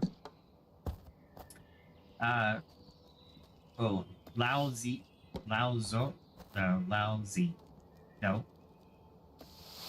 Zi means something different in Chinese. I don't know. Lao Tzu? Maybe? Anyway. Forgive me for mispronouncing that. He's the founder of Taoism, by the way. Emphasized living in harmony with nature, or the natural flow of Tao. Taoist philosophy advocates for the balance of all aspects of life, including work and rest, through the concept of Wu Wei, effortless action. Insight was overworking disrupts the natural harmony. Balance is achieved by aligning work with the natural rhythms of life. How many times have you been told, don't overwork yourself? That's Taoism. One aspect of Taoism. Things does not want to keep going. All right. Marcus Aurelius. I'm sure everybody's heard of Marcus Aurelius. Is a famous Roman emperor, and he became the main philosopher of Stoicism. But he emphasized self-discipline and purpose. Again, this purpose keeps coming up, right? We'll talk more about that later, or tomorrow in the NDE stuff. But it's a very key aspect of our lives and our existence. Work-life balance. He advised on working diligently, but also recognized the importance of rest and appreciating the present moment. Here's that time thing again, right? And this is 100 years after the others, or more, 500 years after them. Balance is about fulfilling your responsibilities without being consumed by them. Plutarch. I know I spelled out. I don't know this one, honestly.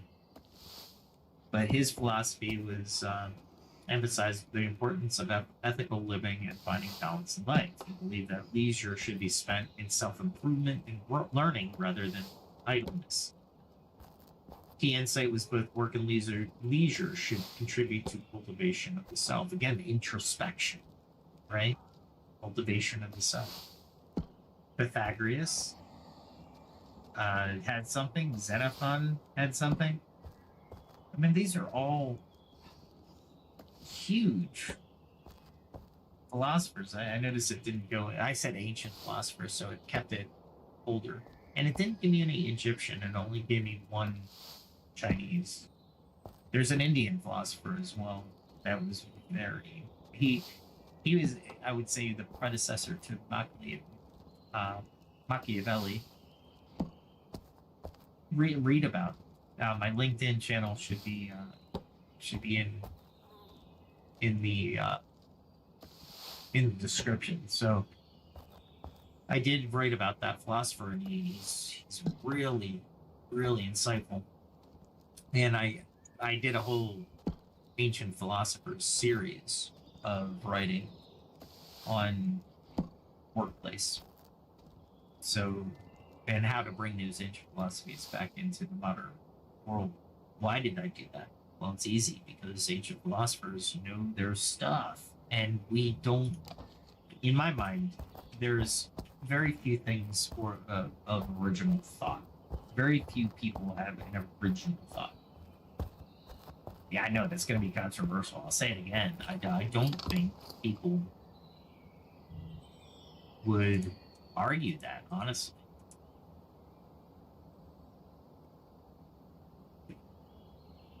Because original thought is very important to the mainstay of. Well, it's very important. Not all people will provide original thought. Here, let me start crafting these.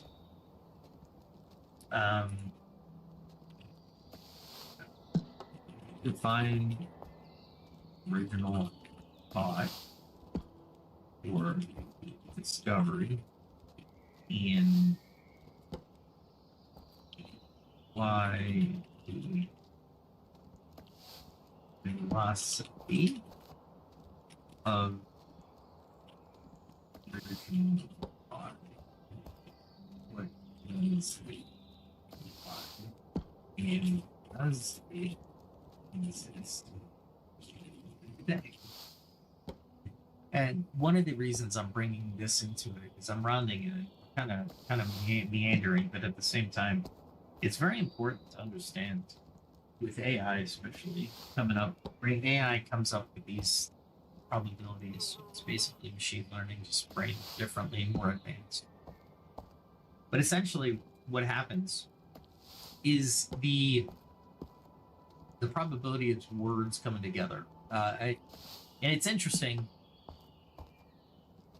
because this has been thought experimented already. I think in the 50s or 60s, where they said if you get enough monkeys in a room with typewriters, they'll write War and Peace. Okay.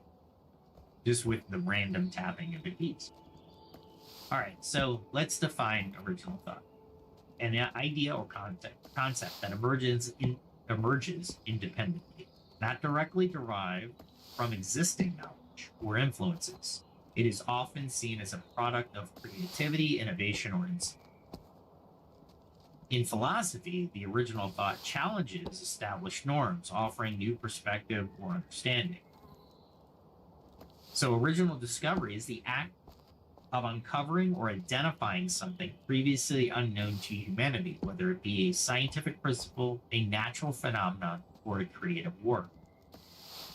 So when we look at this, philosophy of original thought deals with questions like what constitutes originality. What is the ideas are often shaped by culture, historical, and personal influences. How much of that original thought is influenced by these external factors? I don't even think I would ask that question, but let's continue. Originality is often linked to human capacity for creativity. So philosophers such as Immanuel Kant or John Stuart Mill discuss the interplay of creativity and reason in generating new ideas. Plato suggested that all ideas in the realm of the perfect forms, and that what we call original is a rediscovery of these universal truths. Nietzsche, on the other hand, argued that originality comes from the will to power, will to power, and breaking free from societal conventions. So we're all over the map, right? So philosophy challenges the belief in a purely deterministic world, suggesting that human agency can produce something genuinely new. Raises questions about intellectual property and ownership. If no thought is entirely original, can it be owned? And this is where my mind goes, right? If for example, fire was discovered, but the wheel was invented. Who invented the wheel? We just say humans. Humans. Okay. How? Did people in Asia invent the wheel? And did that get communicated across continents? Or was the wheel invented in every continent by somebody who had the original thought? Or thought they had the original? In society, it drives innovation and progress, pushing the boundaries of knowledge, technology, and art. Makes sense. Encourages critical thinking and questioning of established norms, fostering a culture of inquiry and growth. This statement goes beyond what we're talking about. Just let me read that again, because just in general, this is such a true statement that you, dear listener, need to take to heart. Critical thinking and questioning of established norms, fostering a culture of inquiry and growth, should be encouraged. Yes, we should, as humans, encourage this in our offspring, in our young, in our mid-range, in our old. It doesn't matter. If you don't know critical thinking, go learn it. Absolutely, 100%. In individual identity, the original thought allows individuals to feel unique and self-expressive, contributing to a sense of purpose and fulfillment. Now, that's more, in my opinion, that's more arrogance. I'm using the wrong word, but it's more internally saying, I thought of it, so I get the credit, right? Almost narcissistic. But when you say individuals to feel, when you say feel, it automatically promotes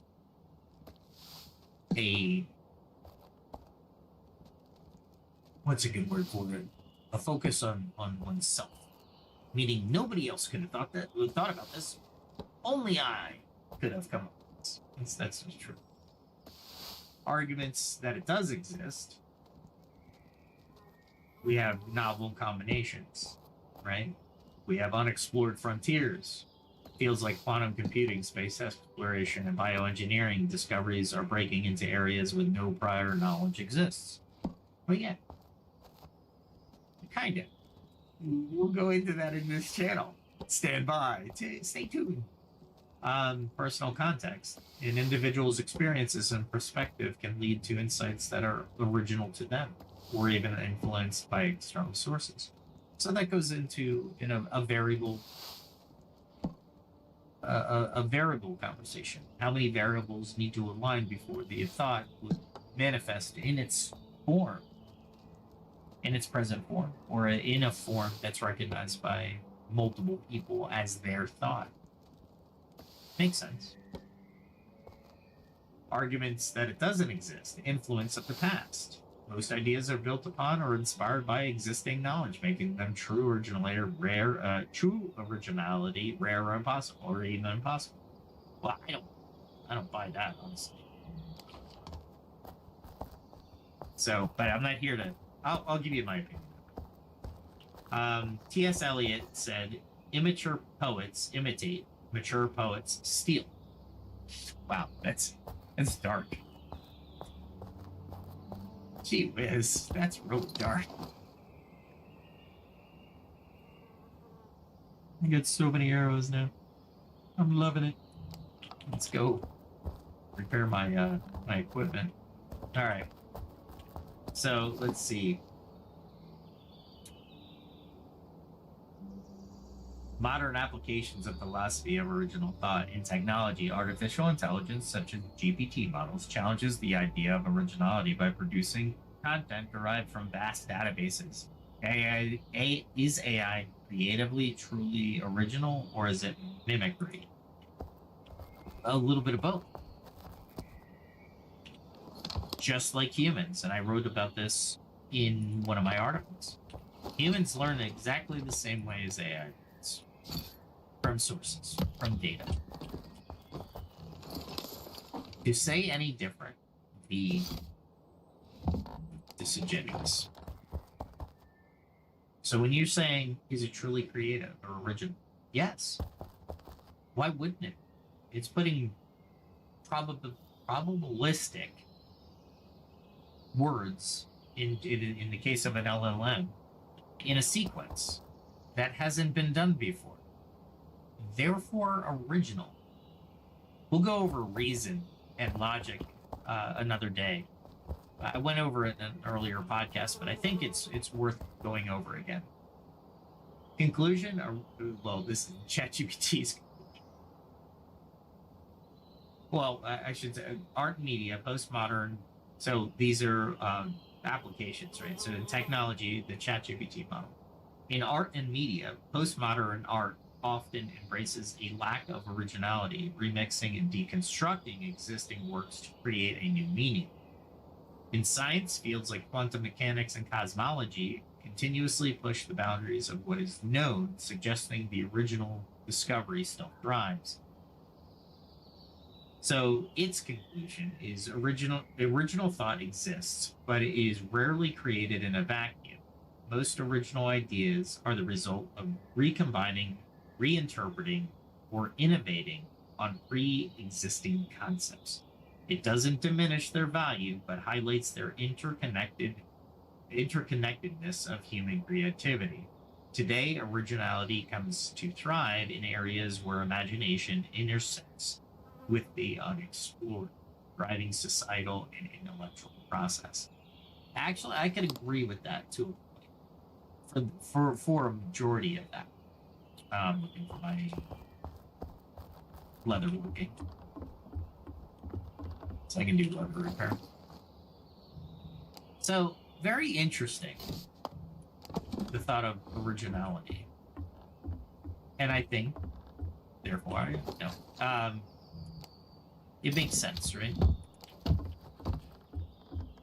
I would hope it makes sense. But let me share your comments, share your chat if you're in there, about what you think of originality.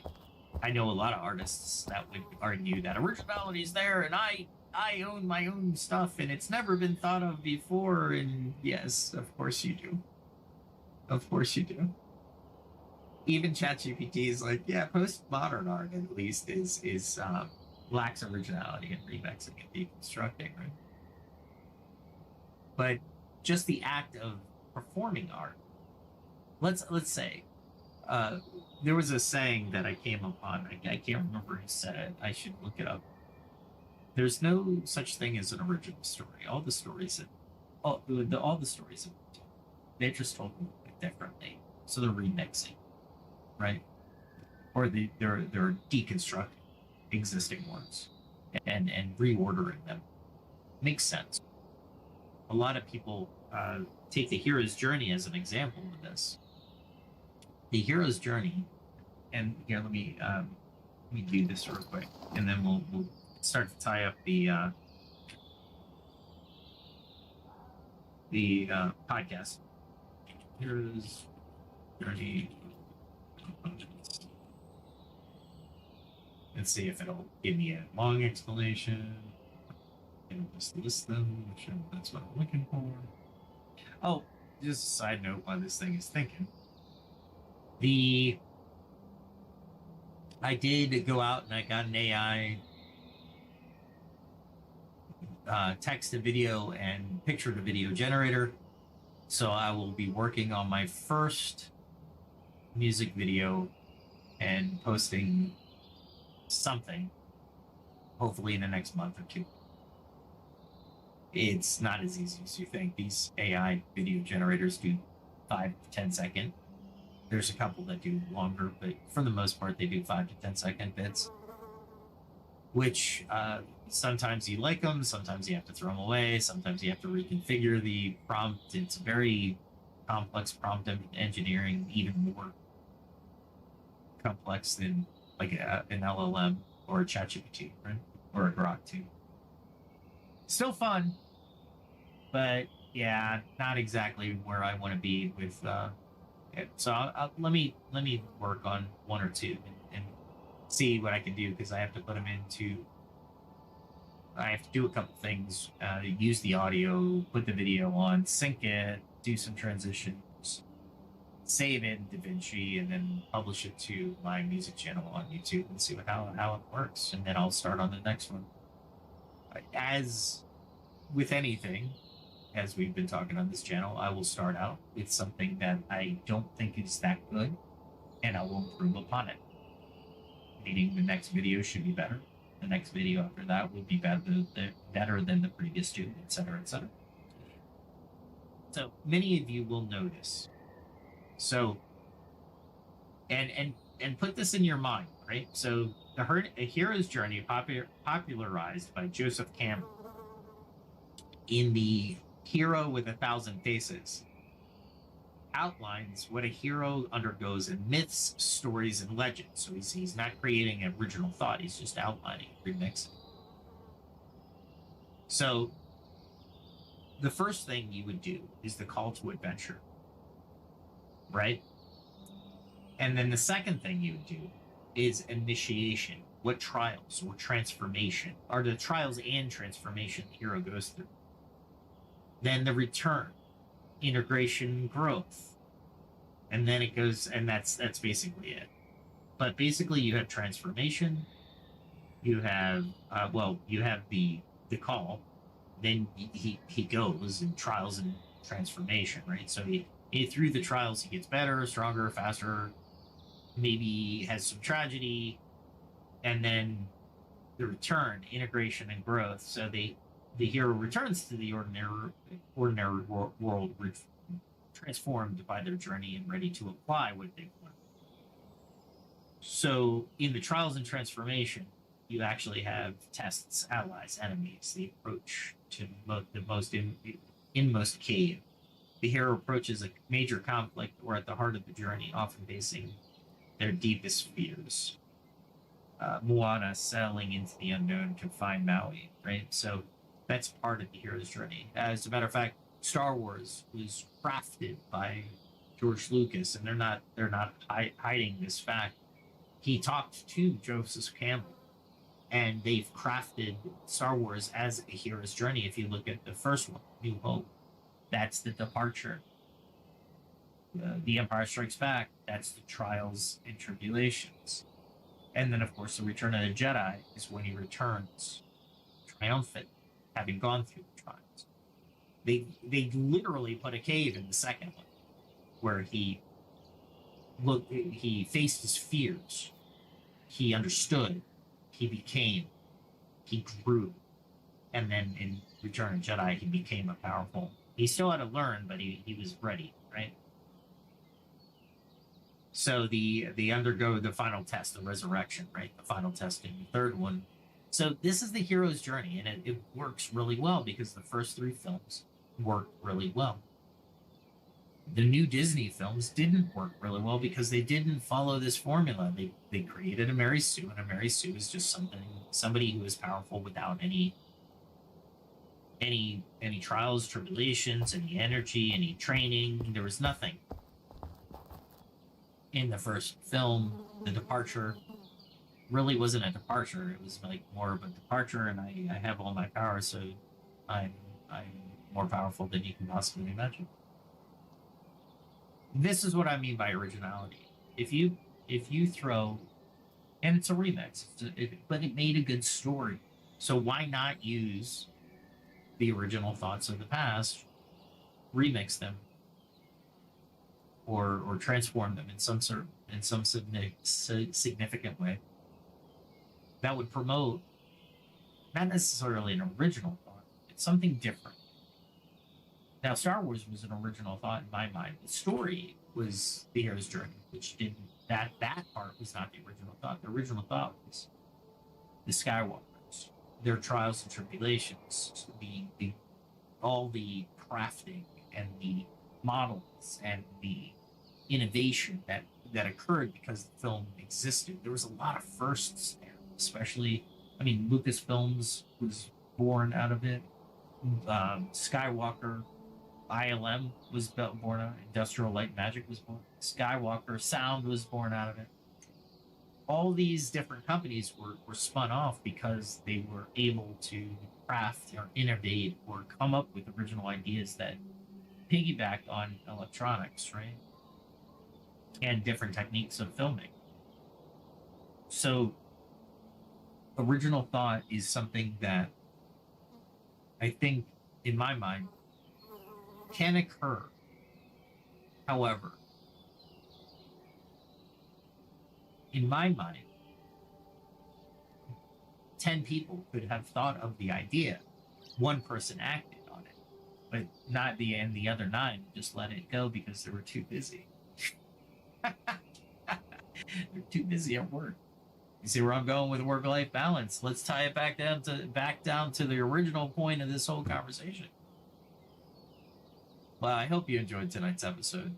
We are at 2 hours and 17 minutes, so I'm going to start closing it up. But as I was saying, I did get an AI video to picture to video and text to video generator where I can start splicing together some of the songs that I've produced on Suno AI. And Suno AI, I just produced like 3 songs today, and it's 2 of them are I think going to be really good. I think people are going to really enjoy them. So I'd like to get those videos so people can enjoy the visuals as well as the song itself. And I need to get started on that. Hopefully I'll be doing that all this week. And maybe I will have taken all the stuff I don't need to do, pushed it aside, made some time for things that matter to me. It is my week off. I will be streaming all week, maybe even including Thanksgiving, but definitely all the way until next Monday. So with that, I'll leave with the outro. Again, Suno AI, not version 4, version 3.5. I did a version 4 upgrade, but I don't think it was exactly the same. This version is pretty good. With that said, boy, thanks for joining us. If you made it this far, I would thank you. Thank you for joining us for the full 2.5 hours. Please comment, like, subscribe if you like my material that much. I suggest a topic in the comment section or in the chat if you want. I will look into it, and if I don't know the subject matter, let me find it. Let me do some research. Let's take the learning and the critical thinking journey together. With all that said, we'll let you go because it is 2.5 hours worth of material. Again, thank you, everyone. Whether you're on the day side of the planet or the night side of the planet, you have a wonderful day or night. We will talk to you tomorrow. Be kind to everybody else. Be kind to one another. And stay safe.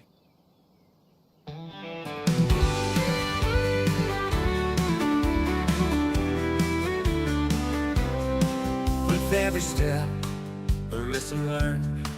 From fire's heat to the fields I've turned. The blade and bow, the forge and flame. I sharpen my skills, I play the game. Each day brings a challenge I must face. I train my hands with careful grace. From alchemy's art to the hunter's way, I'll find the strength to seize the day. I carve my path, I walk the line, in the shadow of the ancient sign. Through trial and toil I'll find my way, learning more with each passing day. The skill of survival, the will to thrive, in a world where the strong survive. I'll face the night, I'll take the chance. I'm ready to fight, to learn to dance. For every strike and every fall, I'm building my strength, I'm standing tall. In the heart of the wild and the calm of the night, I gather my skills, I'm ready to fight.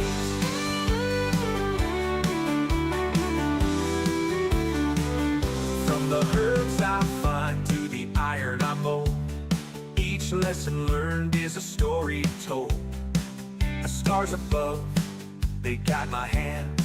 As I hone my craft, I take my stand. In the quiet woods, in the mountains chill, I push myself, I shape my will.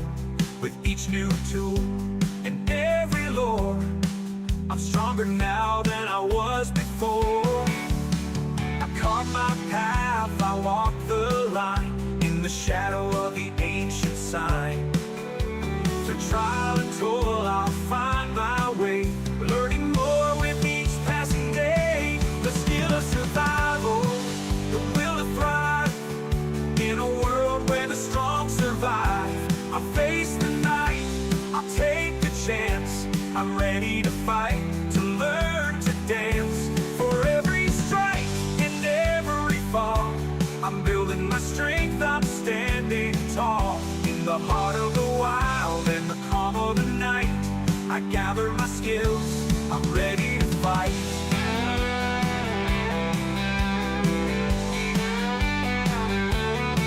The road is long, but I won't turn back. The lessons I learned keep me on track.